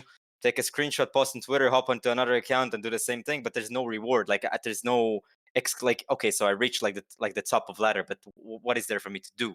Like, what now? Like, I have no, like, what's the incentive for me to be high at the leaderboards? Like, Yeah, when and there's at the There's no same reward time, for it it. makes rank 1 kind of. I've talked to other people who've kind of reached rank 1, rank 10 sort of thing, where it's almost like hollow or doesn't feel as rewarding as if there were actually stakes behind it. Because people be like, oh, like, I could do that, but I don't care. Like, what's the point? Top 100. So yeah, In League, they give you a jacket if you finish top 10. I They always did that thought with that one was quit. so cool. Yeah, a challenger jacket, personalized one. Oh, that would be cool. I mean, how expensive can that be, for example? Like, that would be easy to make and ship, I Yeah. guess.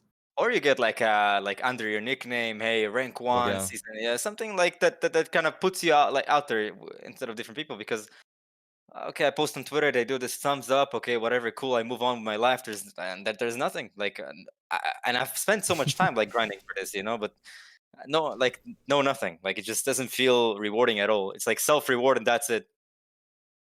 We need like a DJ Khaled like suffering from success meme right now, where it's just like top 1 and nothing to do with it. I think another idea I actually suggested a while back was announcer packs for Overwatch, where content creator announcer packs, because I'm sure people would love to hear ML7 announcing like now entering King's Row or whatever, like ML do Row. it right now. Give us a little preview. Now entering King's Row. Would you not I pay would for buy that. this? Would Yeah, you I not would pay buy for that. this? I'd pay Exactly. for it. I suggested this to the content creator Discord, where I think announcer packs would be a great way of integrating the community and obviously making Blizzard money. So I don't see why they shouldn't do it. I think they might, maybe, who knows? We'll see. Yeah, But anyway, I going think back to the original question. Oh, go ahead, Jayne. I was just like, esports in general is basically marketing, and I think that the popularity of a game is going to come down to, the marketing and the PR. And I think that in that regard, Blizzard has kind of dropped the ball a little bit short there. And you can do, I'm definitely biased here because I'm a content creator. But the network effect is very, very real. Where the popularity of something, it's like Overwatch has 20,000 to 30,000 people watching Twitch or watching on Twitch. It'll have a certain number of views, but that's not kind of limited by the amount of audience that's there for it. If you have more people creating content around Overwatch, more people are going to watch Overwatch. It's not limited in that regard. And I think that they've done a really poor job of incentivizing content creators, at least compared to other kind of more modern games, comparatively to like League or like Fortnite. I mean, even the absence of something very simple in other games like creator codes, for example. True. Like look at the success of Michael, however the hell you pronounce his name. He left Overwatch, went to Fortnite, and he's probably printing 10 times the money any of us poor bastards are here in Overwatch. But I think Well, there's a that lot of content creators who left Overwatch and now are wildly more successful. yeah, and I think that they were the smart ones, but We're the dumb ones. unfortunately. Yeah, I mean, do you guys agree? Awkward ML? More Yeah, marketing? more marketing, more possibility of monetization for people who, like, let's say, content creators, like the creator code. Like, there's so many options that actually exist. You don't even have to reinvent the wheel. You can just Yeah. take an existing concept and not copy it. Let's just give it your own twist. That is it. That is all needs to be done. Like, in If terms of it's like, yeah, if it's not copyrighted, you don't even need to give it your own twist. yeah, exactly. Just check the laws, yoink it. Yeah. Yoink, mine. So Yeah, exactly. There's Yeah. no harm in that. Same with team strategies. They cannot fall under copyright law. If I Yeah, would have been goats, I would have been pissed, for example. I can't wait for Overwatch 2 to only be updated microtransactions, monetization models, battle passes, and PvE. Can't wait till that's the only thing that Overwatch 2 has. Someone some clip maps. that, and then when Simple that is maps. exactly what happens, we'll have to play that over and over and just be like, Please don't. sad face, sad face. Hello, have a- darkness, my old friend. I have a question which is like completely different topic, but because something I have not realized up until now, maybe ML7 or Jayne or SVB can help me out. Like, what is exactly the purpose of capping a star at 5,000, which in the first place is not even possible to reach. It is impossible to reach 5k SR. It is impossible. After season 3, whatever, like nowadays, going past 4650 is like feels like the best accomplishment of your life, honestly. But so what is the purpose exactly of that? Does anybody know? Like, Somebody was actually talking about what would happen if Shock, SF Shock, would play ranked to hit 5k SR if they could do it. Now imagine they would do that and they would hit that. That would remain in Overwatch history. I think that's like the purpose. If somebody can do that, then that's going to be one of the hypest moments of the game. It has happened a couple times. Yes, but I'm Evermore hit talking about 5K. after these changes, because After the before it was changes. easier. Yeah, after the Yeah, changes, it's for sure. let's be honest, almost impossible. Mhm. So it is maybe impossible. that's why. Because even if you okay, so past a certain rank, I don't know, like if a lot of people know that, because people like ask me often, like how much do you lose per win or how much do you win? Up until a certain point, you kind of like it's the same thing, kind of win 20, lose 20, right? But after you go like for past like 4.6k, you start like winning maximum like of I don't know 12, and you lose double the amount. So you'd have to win two times to you have to win two times to compensate for one loss, which again, just because since you're like already higher SR than most of people, it puts you in games that to compensate for your higher SR, it puts you with lower rated players. So the games in the first place become really, really hard because you have people on your team who are not at the same skill level as you. So I feel like capping the SR also makes it like kind of a little bit of a problem. But I would agree that getting 5k SR like SF Shock 6 stack, it would become a great accomplishment. But even in the first place, even if they 6 stack to become like 5k SR, they would wait in queue for 2 hours just for one game. So again, it's impossible, not by like skill, but like time wise. You would get one game for like 2 hours at like around 4.9k SR. And 500 wins in a row from Yeah. 4.6 probably. My brain is just screaming first world problems right now, but Yeah. Sadly, like, yeah, everyone watching in chat is just like blinking relentlessly, like, huh? What? everyone in chat's like, I totally relatable. Oh, I Actually, hate it's it. not I could have doable. had 5k SR if they just didn't make it impossible. Yeah, it's not doable actually. From 3.9k to 5k, even if you win all of them in a row, time wise, not considering the games, the queue times are probably gonna last sometimes 30 minutes to 1 hour, and Probably you gotta wouldn't even sleep. finish in the season. I don't think you're gonna finish the season. That's We need funny. longer seasons. We Yeah. need a 1 year long season. That's what we need, Kappa. Well, this Because is while we're here. Oh, go ahead, Awkward. You go ahead. so because in Dota, for example, they don't like have a cap. They don't have. I don't think. I don't remember last time I played Dota, but the leaderboard was external, right?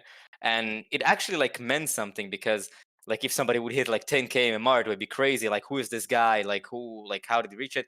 And he would obviously like get contacted by pro teams and stuff like that, right? But here like you kind of have a cap of where, because just because I'm 4.6, for example, another guy is like 4.6 as well, it doesn't mean we're equal in skill. Like it doesn't mean that we're equal. It just means that it becomes really, really hard to go past the 4.6 mark, right? Yeah, but even if you'd hit 5k, you think you'd get opportunities? That's the Uh, thing. Not necessarily, but again, it would feel. I feel I would feel less annoyed by losing because I know that I just have to win more games than I lose. Like right now, I have to maintain like 65-70% to keep like my rank, right?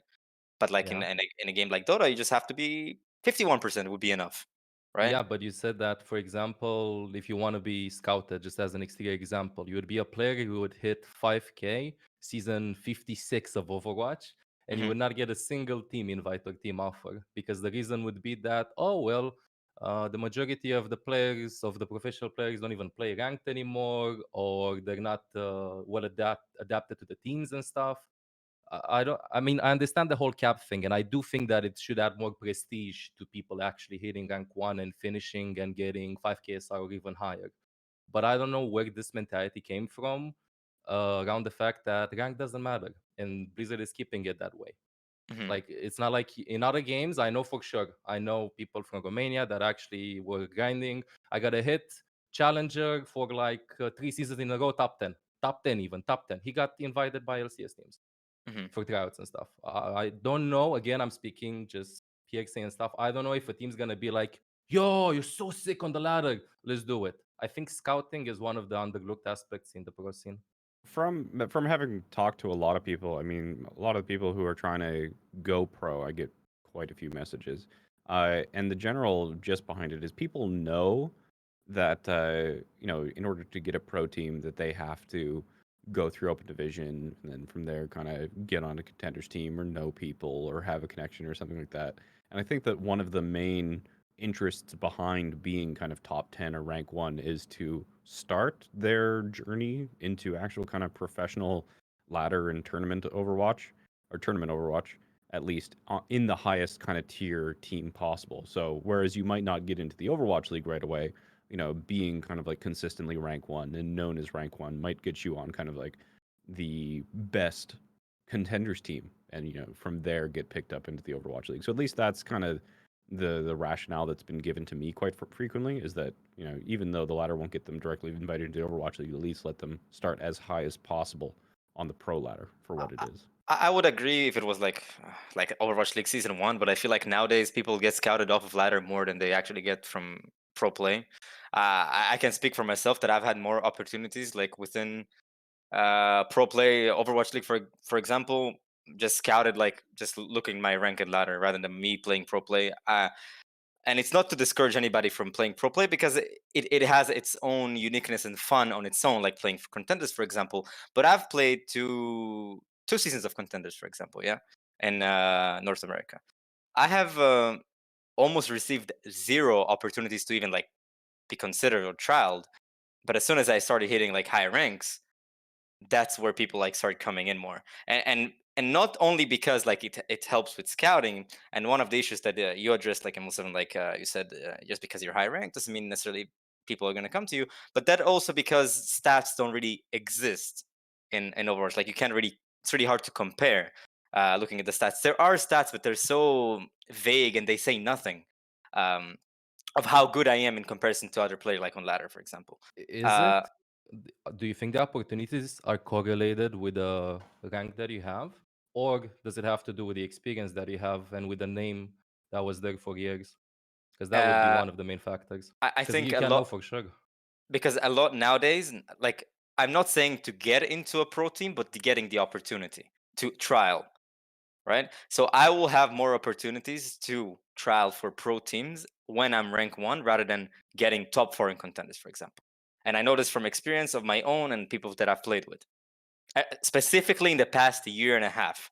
So 3 years ago, like Overwatch League Season 1, it was a lot different, because there was a lot like path to pro kind of like meant a big thing in comparison to ladder.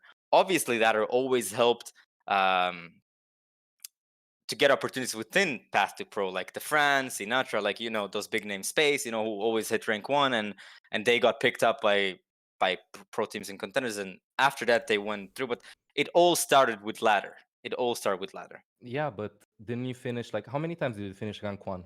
2 times, right? Yeah, Once yeah, in two like times. 2 times last season, and then like you got offers like recently and whatnot. But you also finished rank 1 a couple of seasons ago, and you said Right. that you didn't get any No. opportunities and stuff. Yes. So True. what I'm saying is like there's a correlation between achieving a certain rank and how exposed you are. I would say it's more about how inclined people are to watch if you would play for a team and stuff, which to my mind in this case came again from experience, 2 seasons of contenders, hitting rank 1 multiple times, streaming, getting your name out there. I think it has more to do with that rather than again hitting a certain rank. Yeah, I My view. agree, but what I said, it was like more specific to Overwatch League. So let's go with let's season 9. I hit like rank 1, and I've been looking for teams for a very very long time beforehand. And it's not like I was like low rank. I was like 4.6, but not top 1. Okay, not top 10, but like pretty high in the rank.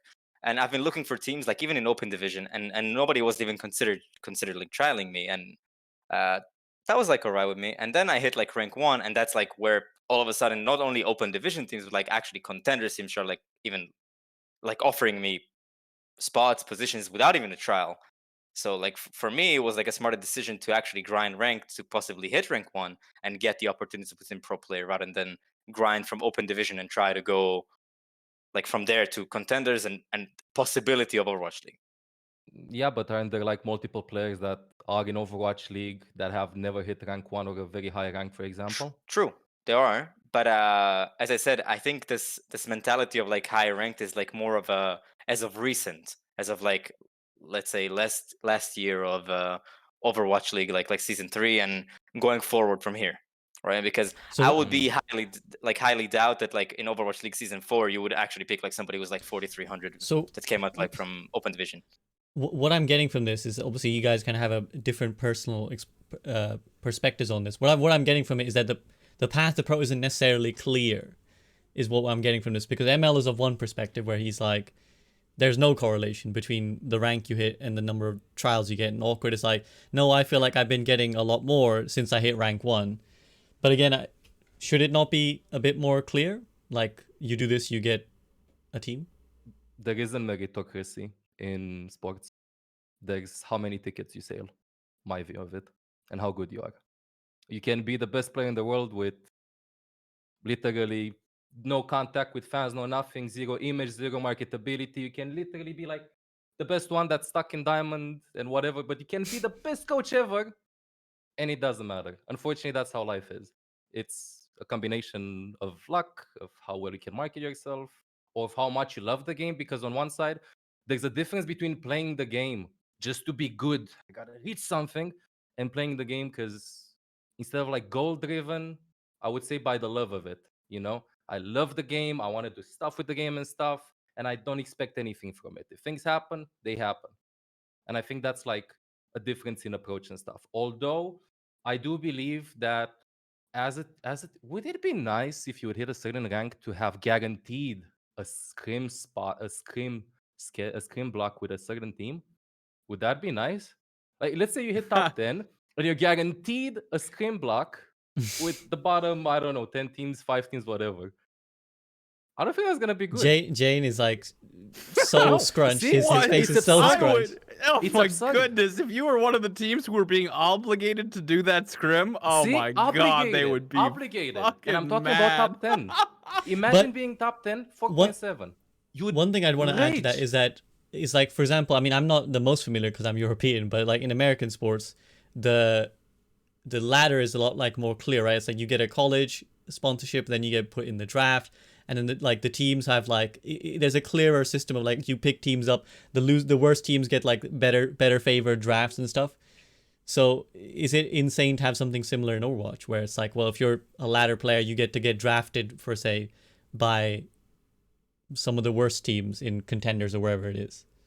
Also, this brings me to my other question, which I really wanted to ask: what's the point of the seasons? I really I really don't know. Yeah. Like, season what's 24. really at the end of it all? What's the point of the ladder? We can, this is To kind of make what the we're dodging games around. during the first wait. week and the last week of the season worse.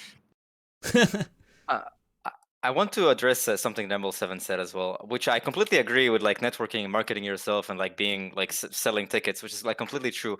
And you said that teams shouldn't like obligated to trial top 10 players, for example, which I think obviously is a pretty silly idea.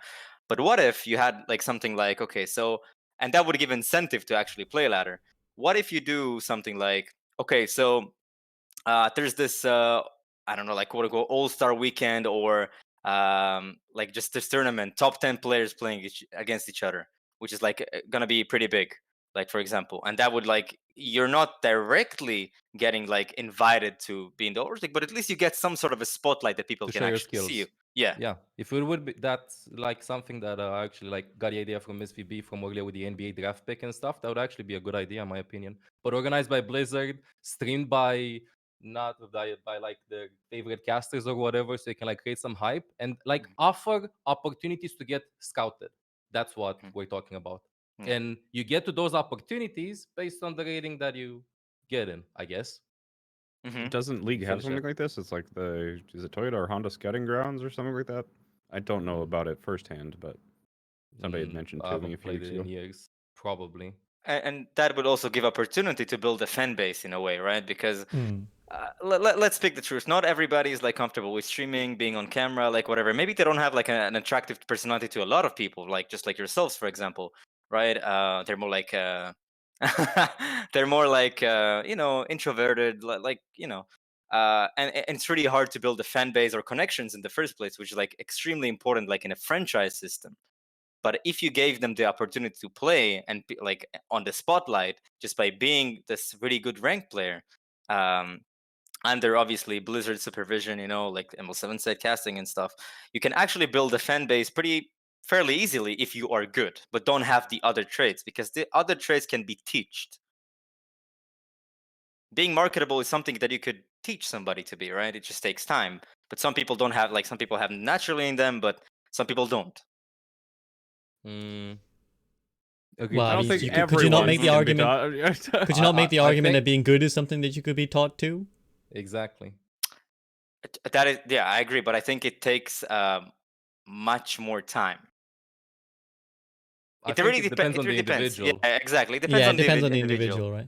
But certainly there Depends on could the be more individual. done to bridge this like community gap. Like again, right? Like I just think there's not enough occasions that bring the community together. This is why I try to host podcasts and stuff like this. It's like I don't think there's enough occasions where the community comes together and we get to like have fun together. It's a lot of like crickets chirping from up top from Blizzard's perspective.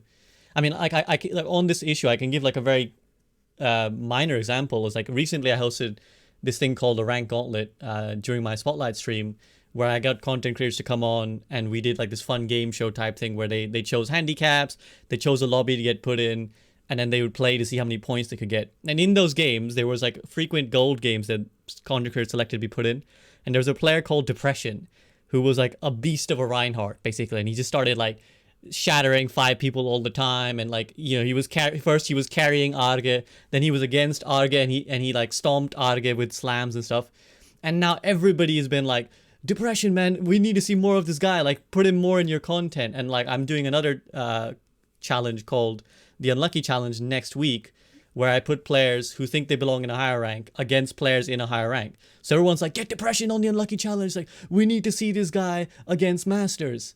So we're gonna do it. We're gonna put Depression, like he's gold, we're gonna put him against Masters and stuff, right? And it's like you build the hype and you build the narrative for a player simply off a few big shatters that they landed in a spotlighted stream, right?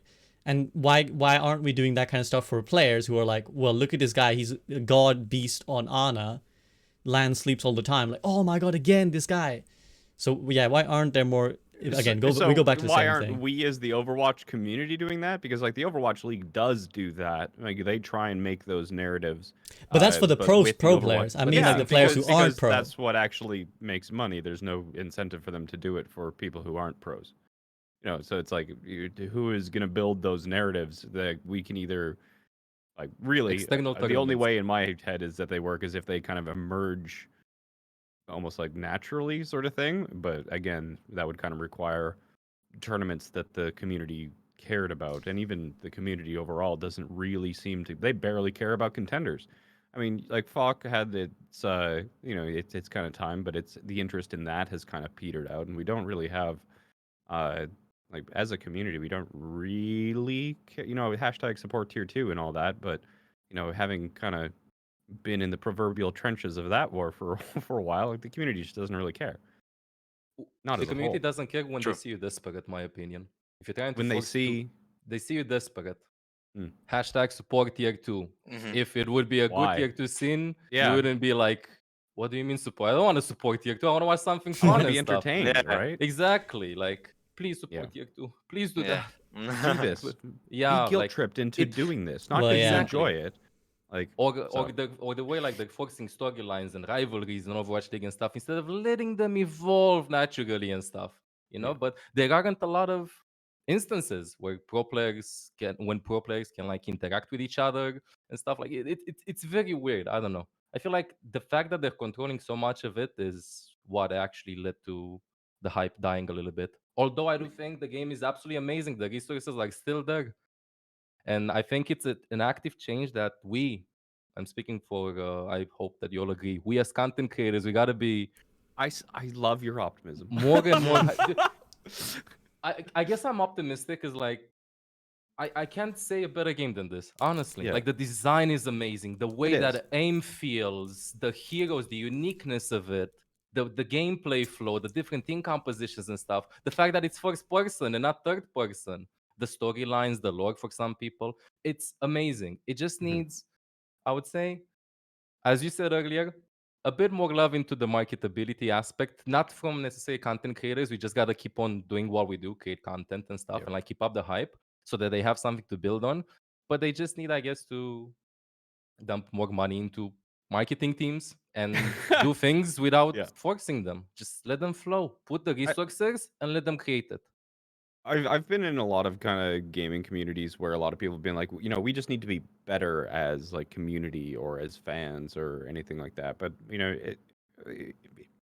at least in my experience, in my background, you know, people are pretty predictable creatures in their behavior, and if you incentivize them to do certain things, they probably will en masse without you having to kind of be like, we should do this, some like Cool. Kantian resolution or something. So I think that like a lot of this stuff does need to be, you know, it's like the system needs to be designed in such a way that the behavior that you want people to kind of display just almost uh, just Comes naturally. Is yeah, incentivized. it's like you know You that open the behavior gates. needs to be encouraged and fostered and developed to turn into the culture, and you know it can be self-sustaining once it just becomes the culture of the community. But until that point, you know, I think that you know 10 million active monthly members, right?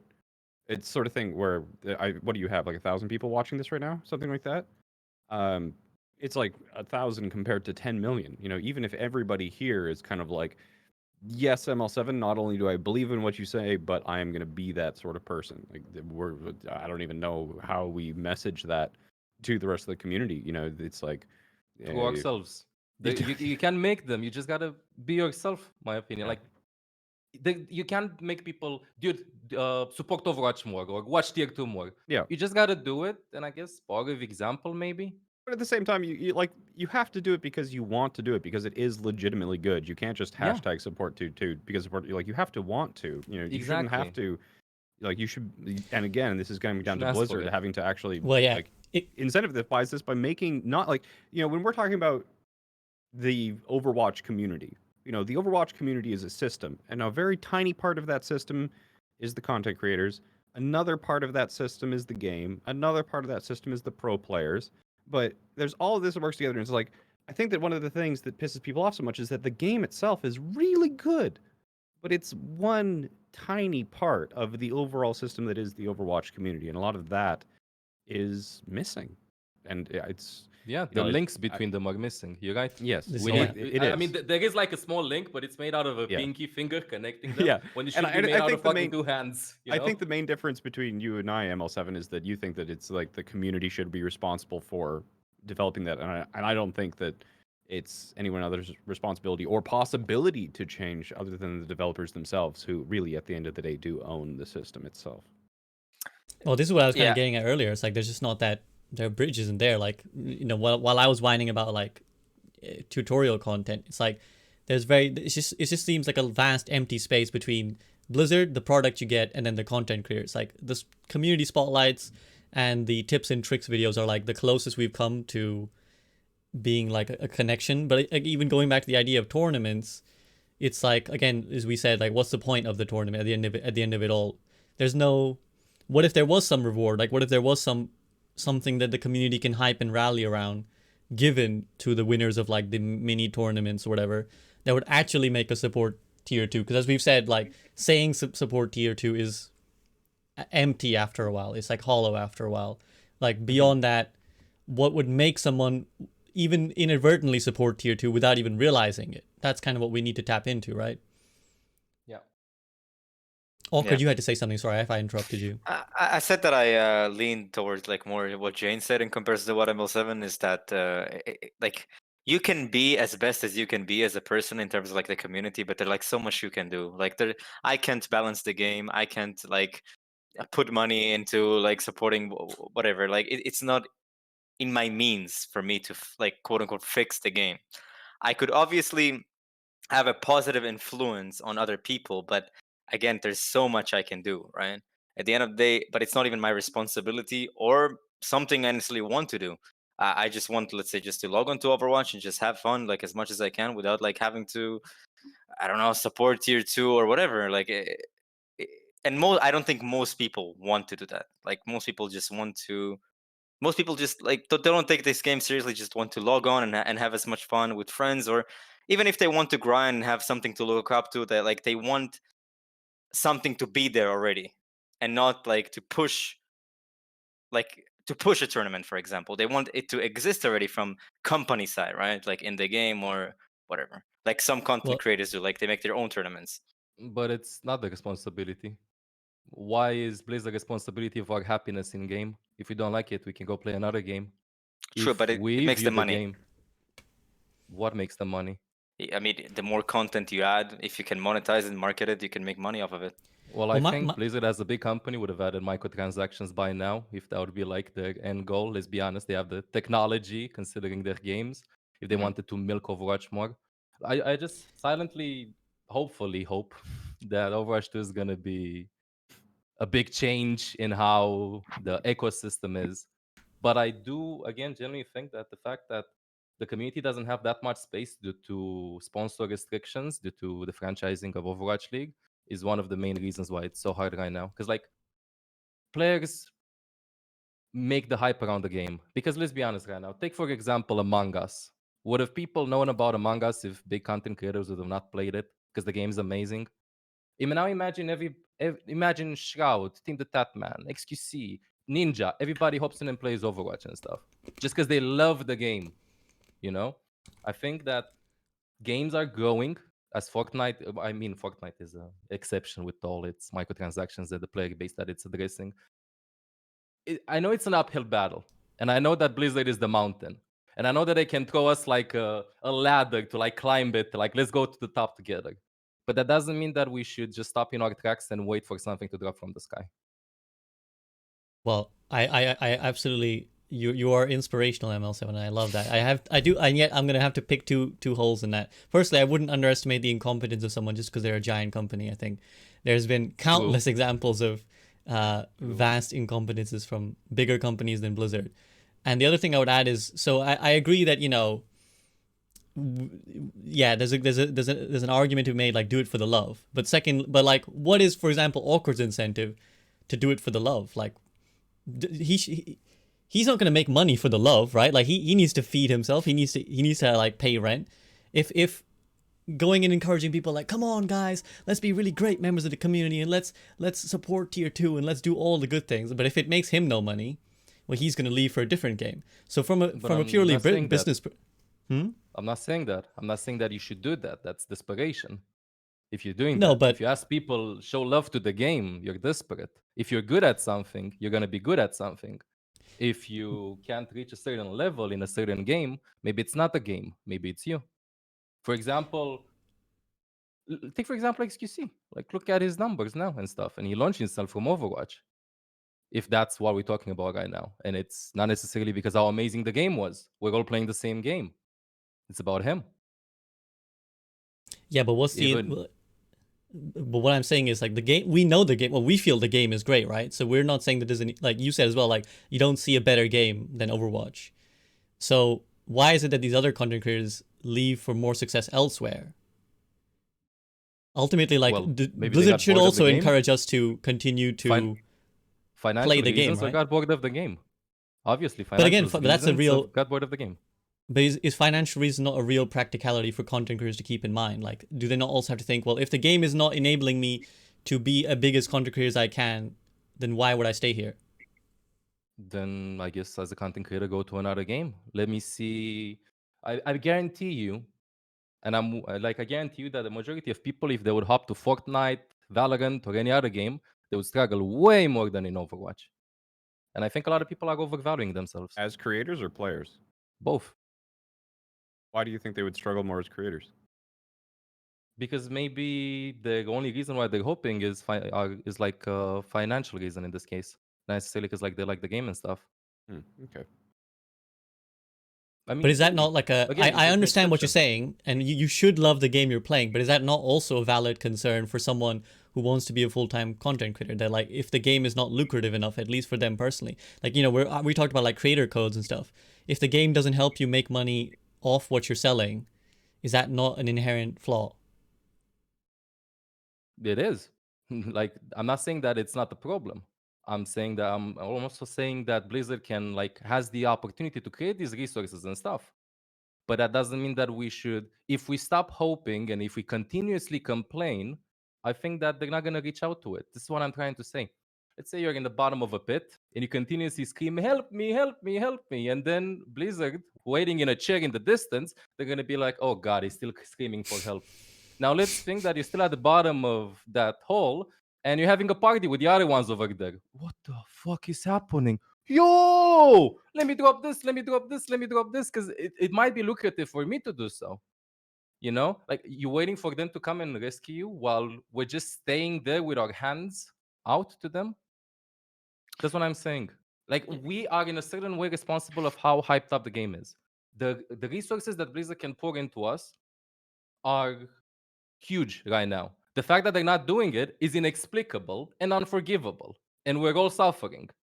But that doesn't mean that I can at least be hopeful until Overwatch 2 drops. If Overwatch 2 drops and we still maintain this ratio, this like the whole way that this ecosystem is designed, both for pro players, for content creators, and how the game is monetized and stuff, because as a content creator, you got to make a living, then of course I'm going to raise some questions. I'm a very rational person. I think everybody should raise themselves some questions. Is this the game that we might be playing in 5 years, in 3 years? Is this good for our families, for ourselves? Can we make a living out of this? If they give zero interest, then all you can do is just walk away, I guess. But that doesn't mean that if we all like stop hoping, what would happen? You know, when it's gonna drop, we're still gonna complain about it and stuff. Compared to like it's gonna drop and you're gonna be like, yes, I can't wait to do it. I don't know. That's at least me as a person. So I mean, there's some truth to what you said, like from my perspective, but again, it's like who holds the position of power, right? What can you change as a person? What can you change? Like, how could you yourself, for example, of course, let's say you make your own money through content creation and then you're great at it, obviously, but what can you do in your hands to help Overwatch monetize yourself better? That is like my question. Like to put food on the table, for example, or support your loved ones, or whatever it is, whatever your reason is. Buy a new Ferrari, who cares? Be incredibly good at the game if you're an aspiring pro player. On all heroes, in all of your goals, do not let yourself intimidated by other players, even though you're good against bad tier teams. That doesn't mean that you're going to do amazing against good teams. Even if you have a good day, that doesn't mean that you're going to have a good week. And aim for more, because usually when people start losing, in my experience, they start pointing fingers. I didn't rest well, my team played bad and stuff. Imagine if there would be a player with no inexplicable deaths or very high accuracy with incredible versatility, incredible personality, incredible everything. You think Overwatch League will not bank up on that player? Do we have a superstar material right now in the waiting? Now imagine a content creator doing the same thing. Imagine content creator that enjoys the game, has fun, never gets bored, offers fresh new content, although again, Blizzard, we need more heroes, more maps, more skins, more everything, anything, please. It's like a desert out here. Now imagine if we would have that as well. But that doesn't mean that we should like stop searching for things in what we have. Okay, so like to be that no exactly what I was leaning for, but what I mean, okay, so looks for an example, right, of involvement with the developers and the community, right? In Dota 2, you have the TI, the international biggest tournament in Dota, right? So what did Valve exactly do? So they made a thing called the compendium. I don't know if you guys are familiar with it. That basically you pay like $10 to get a compendium, gives you exclusivity, some exclusive skins in game, and 30% of it goes towards the prize pool, right? So what it does is, okay, so developers are winning from it because, well, they make money off of the compendiums. Uh, um, Players, casuals, make money from it, like not money, but they get a reward by skins. And pro players get rewarded by having like the biggest prize pools that all esports have ever seen, ever. It reached, I think, 35 million like this year, last year. That is crazy numbers. And that's how you, as a company, involve casual player base and pro player base and monetize the whole thing that everyone wins. So you, as a person, you can do content creation and stream a lot of things, but what does the Blizzard themselves do to help you? I don't think ML's already said that Blizzard can do more. I think what we're having here is like more of a philosophical stance of like, regardless of what the company doing, should we as content creators be doing more and just continuing to just exist and love the game and put out the best content you can, and then the rest will come as follows. Forgive me if that's an inaccurate paraphrasing of what you're saying, ML, but that's what I'm It's thinking. kind of okay. Give them a deadline. I'll just kind That's of the add best way. my thoughts. It's like I hear what you're saying, ML7, and I think that it's like a very noble approach to this. Um, but I think that that kind of approach is very easily get exploited or taken advantage of.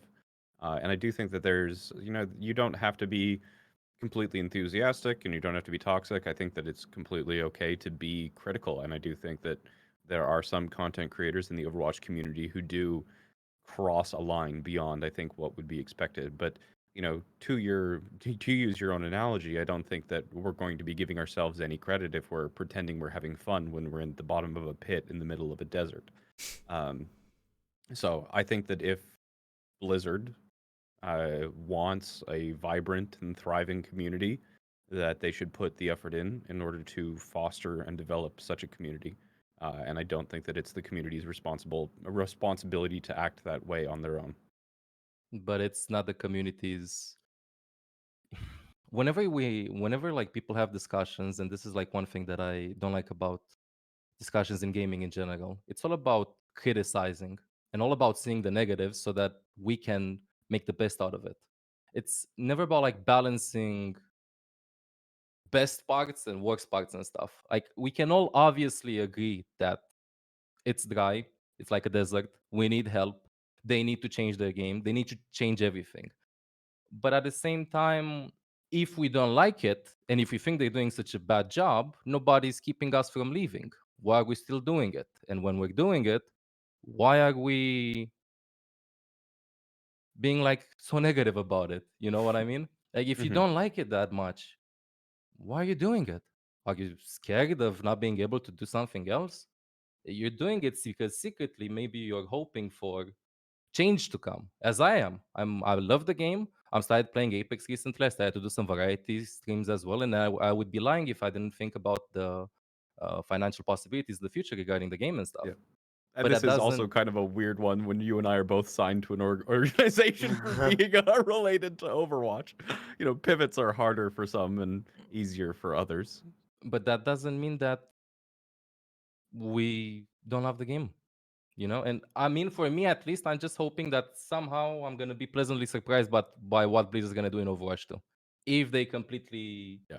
miss everything, then it's obvious. But right now, the whole excuse was, we're working on Overwatch 2. Just be patient. Yeah. Be I patient. do wonder how many creators are still in Overwatch, or at least primarily in Overwatch, because of the hope that Overwatch 2 is going to be everything that we dreamed of and more.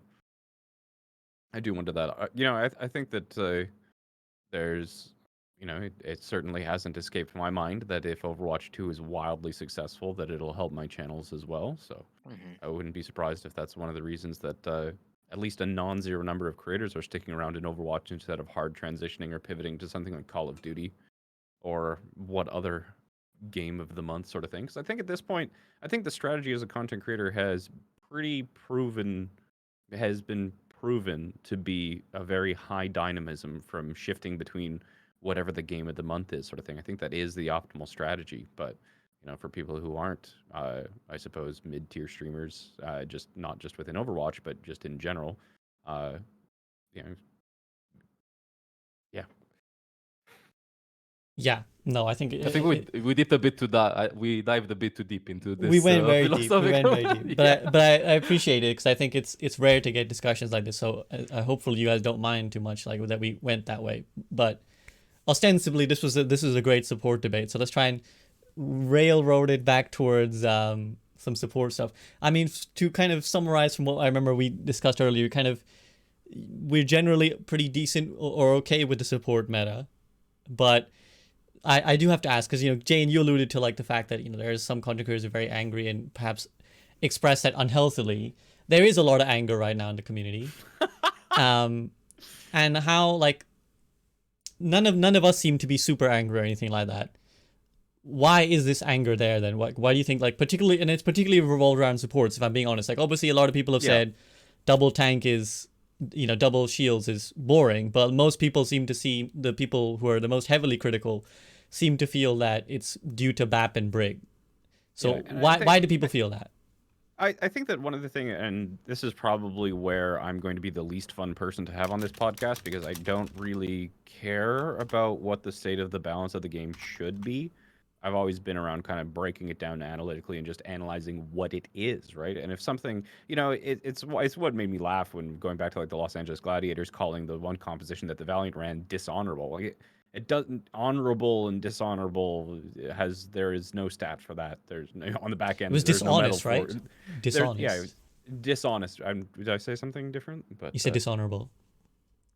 oh, same thing basically. No, yeah, Close sorry, I enough. was nitpicking. I'm an idiot. But the point being that Immortality Field, obviously the main source of ire for people, and I think that especially for people who, are playing heroes that get kind of shut down pretty hard because of that, it can be frustrating for them. It's the same sort of criticism that's coming up along with like the skill-based matchmaking in Call of Duty, and the fact that you're having these creators who they've got their fans, and their fans like watching them just absolutely pub stomp. That's kind of good content, but at least those individuals aren't even up there and kind of close to what the Call of Duty League pros themselves are actually going to do. So I think that other people, it depends kind of their mindset or their approach to the game, where at least for me as kind of an educator, analyst, coach kind of person, like I have never really had a strong opinion on what I think that the game should be like. If something is inherently overpowered, like Immortality Field may or may not be, it doesn't affect me. It's just like if it's overpowered,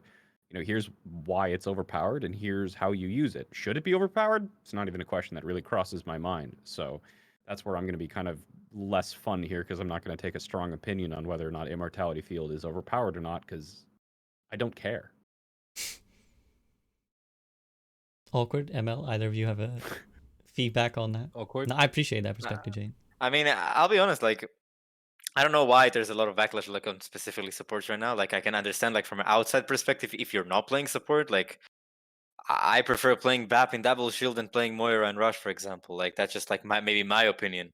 But I I understand, like, for me it's more frustrating to play, like, let's say it's a little bit more boring to play, let's say, Brig in Double Shield, where all you do is just flail around your mace. There's nothing you really do because it's just the character itself, rather than playing Ana and shooting people in the sky, sleeping 360s. Like, things are going on around. Like, for me, it's just like a little bit more boring to play these characters. But I really don't understand the frustration.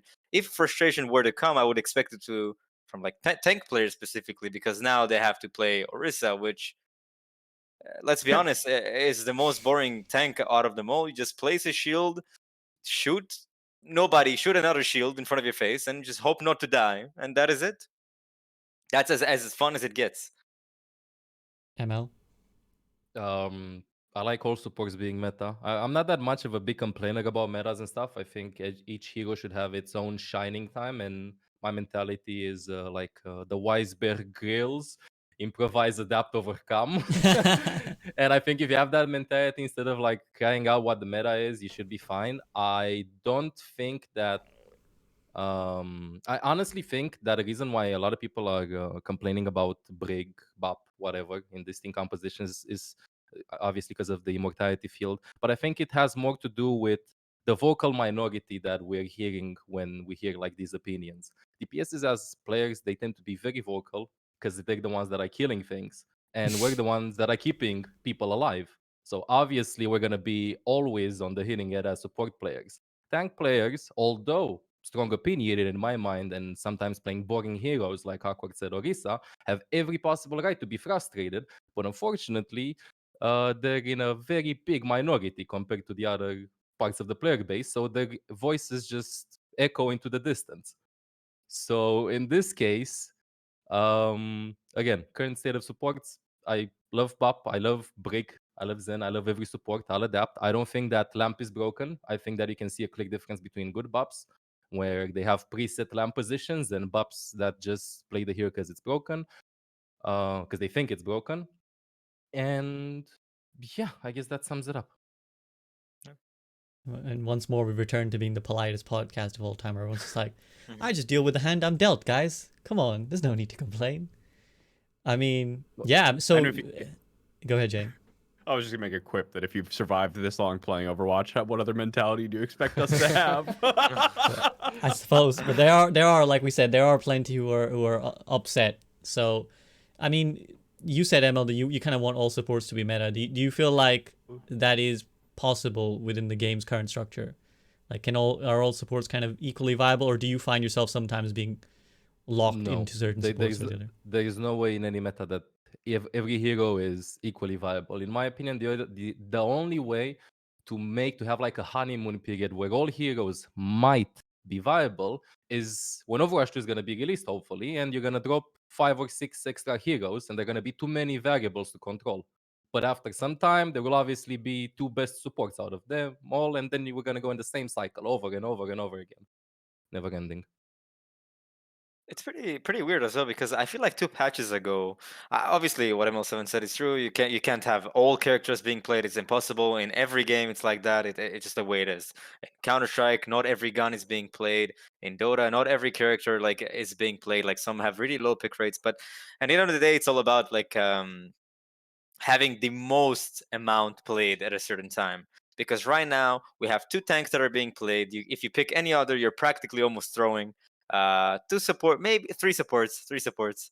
And if you don't play those, it's gonna be extremely, not even like a throwing perspective. It's just gonna feel extremely difficult to play in the first place. If you play Ana into double shield, it's gonna be very, very, very hard for you and frustrating. And for DPS I don't know. You have in comparison to DPS, like you have 20 DPS characters, like maybe 4 supports, which is again kind of like limits your picks. But I feel like 2 patches ago, you've seen a lot of tanks being played. Like maybe I've seen like 5, 6 easily. I've seen all supports being played, including Brig. It was Ana Zen being played. I saw Brig. I saw Moira. I saw Mercy, and the only thing that I have almost never seen is BAP. But even then, I would rather have 5 supports being played rather than like 1. Like always. Like I would take like maybe 1 or 2 characters like out of meta and be able to play the other 5 instead of like playing just 2. How big was the patch 2 patches ago? Do you remember? Was it a big one? I think it when they before they buffed Brig and the first time. That was, I think, a big patch. So like more variables. That's like the thing that shakes up the meta the most and offers the possibility to play everybody. Mm-hmm. Is that the direction you'd want it, ML? Like more changes more often? Yes, and I think this is the perfect time to do so. And I think everybody wants more changes more often. I'm just more the advocate of the opinion that considering how many changes they're gonna come with Overwatch 2 with many heroes, many maps and stuff, we're obviously gonna have huge balance changes.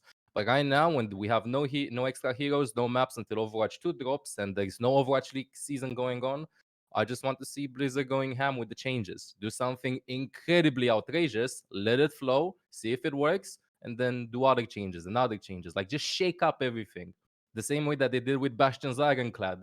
See how outrageous that change was, and we're still remembering Bastion's Ironclad for like 1 or 2 days, broken, and then you fix it. Same as they did with the Genji change, I think. It was like 2 weeks of non-blade and stuff. That's when the game was hype. And I feel like we need more courageous changes rather than, yeah, let me add the extra damage to Reinhardt. And stuff like that. And we need to risk more because there's nothing to lose. What is there to lose right now? There's only gun going on. Mm-hmm. You know, like Yeah, I agree, but you have to be like spot on, like with being ready, like ready to revert these changes if they just are outrageous, because it takes way too long to revert like a change that's exactly. sometimes like extremely overpowered. And they need to have the courage to disable heroes. In League of Legends and World Cup, Mm-hmm. there were some heroes that were picked every game, first pick, first banned or first picked. After the first day, they would remove the hero because they realized that it was broken, and then would change it mid-tournament. Mm-hmm. Or with some items as well. Like they would be like, nope, this hero is disabled. It's too strong. I Same know. they need to do with Overwatch. Just kind of not arguing for. I agree with what you're saying, so I'm not arguing against this at all. But the Omnic Crisis, although it lasted 2-3 days or something on PC, actually lasted for a very, very long time because they didn't have the ability to emergency patch console. So, Oh god. so our console friends suffered for a lot longer in the Omnic Crisis meta than we did on PC. So, But yeah, I Yeah. understand. Oh god. I agree with what you're saying. It's console- like if it's possible, they should do it, but I'm not sure if it is. just disable the hero. I think it's a risk that Just disable it. Yeah, imagine giving Ana the fly ability with her cape.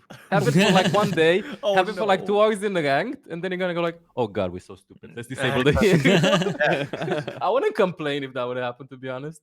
Yeah, I agree. Like, it's okay to disable a hero. Like, if you can't fix it, like, you have to disable it until you fix it, because then it again creates frustration, negativity. Like, nobody, like, everybody ranting.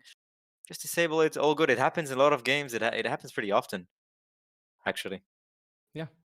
Is that kind of the better direction? And rather than worrying and fussing so much about like buff X this instead of buff this and this, that, and the other, just change a lot and then just be willing to disable if need be, and just go back on stuff quickly, but don't use that as an excuse to not change stuff.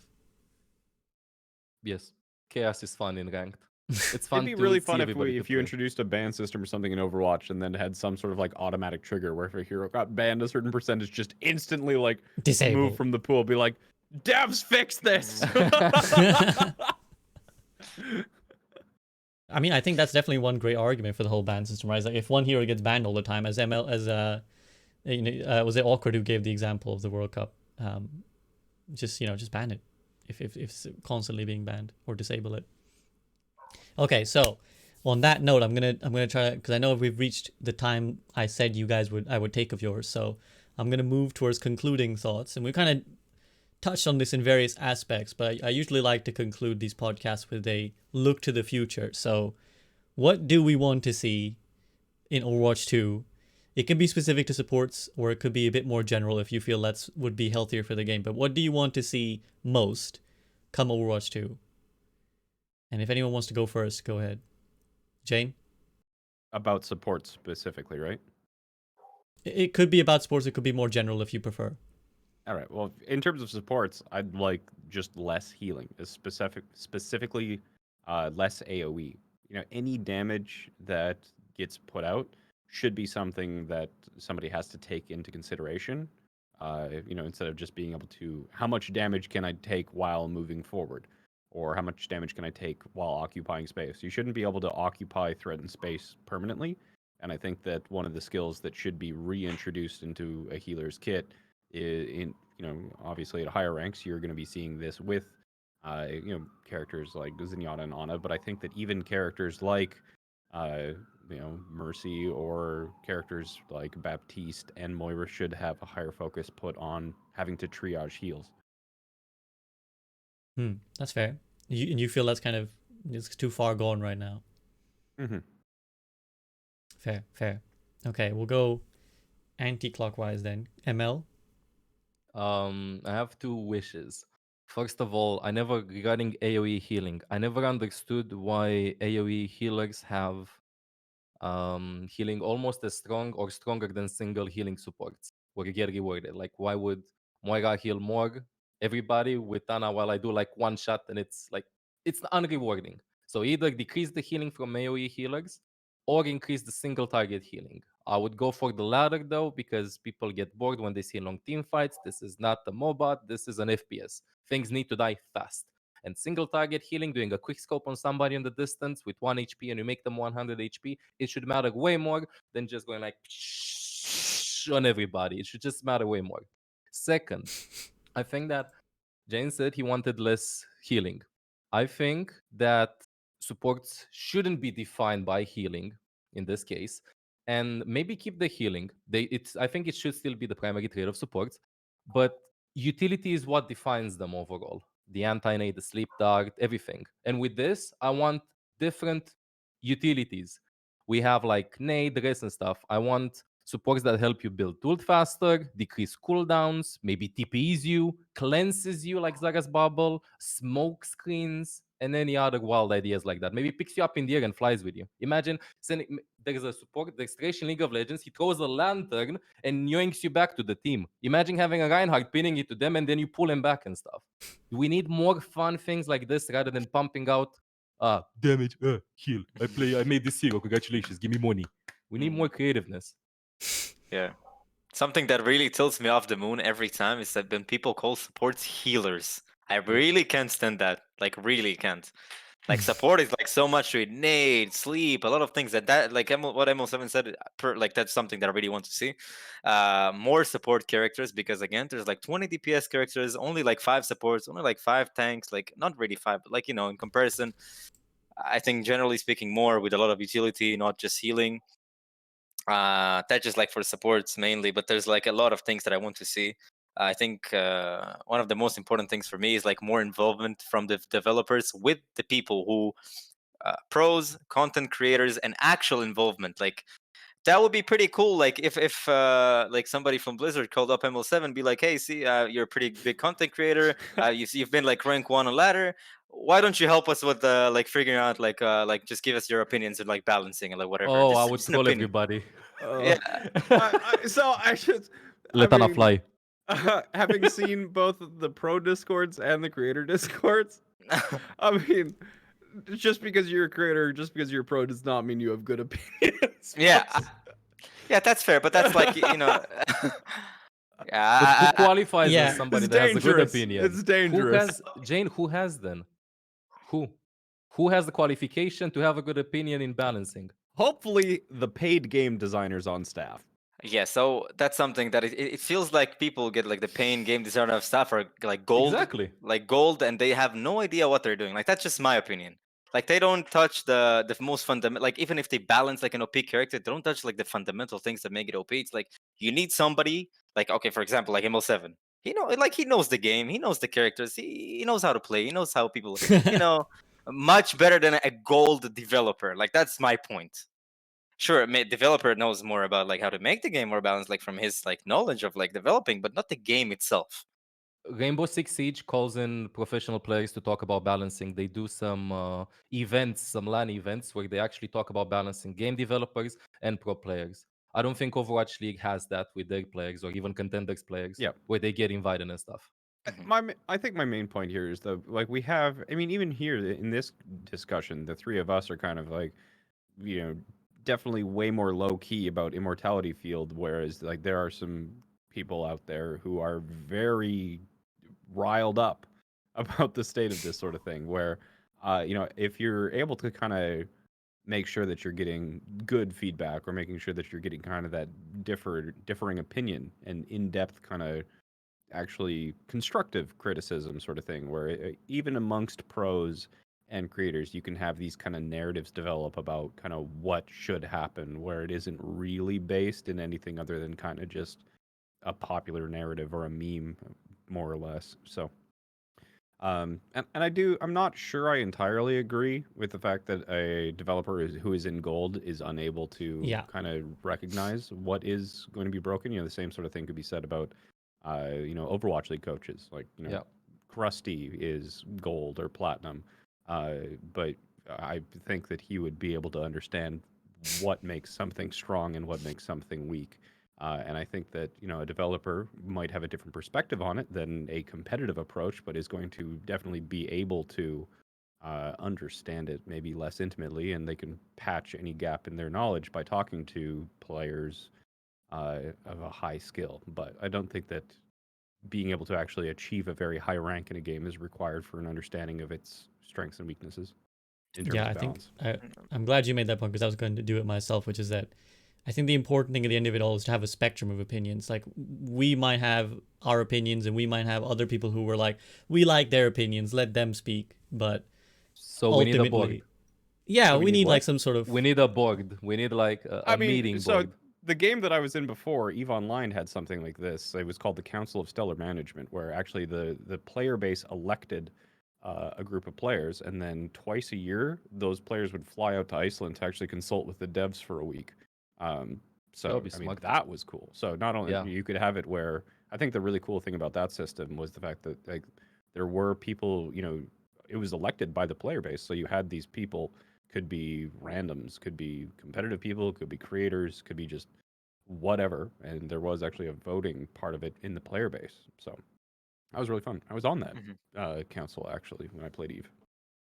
Wait, I have a question. Who decided in the end? Like you all voiced out your opinions, but who in the end decided? The developers, obviously. Even if you had the majority of the votes, like there were some controversial things that they, they did not. Like, we need a better system, you know, like okay, Yeah, I see. no, yeah. Do you want like a system where you could like if the majority decide the devs have to do it, that's it? Oh, You know, dangerous.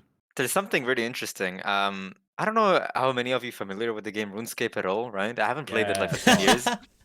But something that isn't? I've developed, it's like I don't know, like RPG Yeah. game, MMORPG, and they have this thing, right? Where in game every other day, like when they want to introduce some new content to the game, right? Because it's like MMORPG, or they want to revert something or whatever. They have this poll in game that people could vote, and if the majority of the votes, like let's say above 85%, 80%, they actually implement what is being suggested to the game. So that would be something that But- could be really But in that interesting. case, the polls themselves are still put forward by the developers, right? Yeah, Yes, so they're yes. controlling Yeah, what's so, put forward. so it's the same sort of thing. It's like the CSM, the version in Eve, like they could propose anything, but the devs could say no. But in the RuneScape system, the devs are still proposing the things, and then the community gets to decide. So the devs Yeah. still have agency in that workflow. Exactly, but that gives like the community much more involvement of like they feel Yeah, like it they They made a feel. change. They feel They consultative I feel like they're votes in control, LoL which is the same Mhm. reason so many people get toxic about Overwatch. Is there's a lot of Yeah. times that this game can make you feel like you have no control over the outcome. Hmm. Yeah, I would worry if it was without restriction and we let the community vote, because I think they would go absolutely rampant. We But- would be having teams of 3 Mercies and 3 Divas. And that would be- Oh, by the way, like for what I said, like I'm reading something which is like I completely forgot to like say. You said that like it's developers' idea, but developers' idea come from like the most liked Yeah. or most things like happen in the forums and Q&A sections, stuff like that, right? So it's not like a developer like suddenly comes out with an idea and like they post it and like whoever wants it. Like it starts with the community, and whatever gets the most traction, they put it on a poll. And if it gets like 80% of the votes, just implement it. Worst case scenario, just revert it like a day or two after. yeah. Does it Um, though? Because like we don't know how they work. We can only I mean, assume. We've never But been game you yourself developers. were talking about being experimental and hot fixing if it's broken. Yeah. man. Yeah, that would be good. Yeah. I don't know. I'm a huge fan of systems like RuneScape's polls and EVE Online's CSM. I mean, I love kind of community incentives like that. And also, yeah. I'll And just end it funny there. enough, Nothing else I need to add. yeah, and funny enough, like they came to the point in Overwatch, like people are actually frustrated that I would like people would actually want to help rather than like it feel like a hassle, like a chore almost. Like if Blizzard send ML7 message, I would be almost like assume that he would be happy to help right at this point Mhm. in time, right? In comparison, like other games where people like I don't care, whatever. Because now like again we're in a desert and I'm like we want to do something, want to feel like we're They need changing to give us something. water. Yeah, exactly. Just Please. yeah. Like give me something I could help with. Yeah, Yeah, I think we're all willing to help. To be honest, Mhm. they just need to reach out. there you go. That's, I think, a lovely message to end on. We're willing to help. If you've got water, we're willing to help. Just reach out to us. I think, yeah, I mean, I would just like to point out, although I'm biased, I think you guys are exemplary examples of the way that these discussions should be had. I think we had a very polite discussion and a very constructive one, hopefully. I know we strayed a lot, guys, from what was supposed to be the great support debate. We probably spent most of it talking deep philosophical ideas and whatnot, but I loved it personally. Hopefully you guys enjoyed it as well. I think there was a lot to be gained here, and I think the theme, if I can sum up, is we want what's best for the game. I think those of us who've stayed here, and I think we just want to be able to help in any way we can and promote the game and make it more fun and more popular. So yeah, Blizzard, if you're listening, drop that call to ML7. Apparently that's the conclusion here. So thank you so much, guys. It's been an absolute pleasure to have you. Is there any concluding thoughts you'd like to give? No, but thank you for the invite. I had fun. Thank you for having us on SVB, and I hope you're gonna keep on pumping content like this because the game needs it. And you seem like you really know your way around stuff. So keep up the great work. You're too kind, ML. Too kind. And No, Awkward, you. thank you as well for joining me. I'm glad we Yeah, could. thank you for inviting me. It's been a Oh, pleasure. I'm so glad. I'm gonna now raid the boy Yeetle because he was just popping in chat earlier and he was saying rank 1 be lonely. So let's see if we can help him reclaim that rank 1. And Again, thank you so much, guys. Enjoy the rest of your day. Big shout out to all these guys who joined. I mean, if you know me, you know them. So my plugs of their socials are kind of pointless, but please do check them out and show them love. Drop them subs and whatever other things they demand. And I will catch you guys next on Monday, normal stream time, 3:30 p.m. US, 8:30 British. Catch you later, guys. See ya.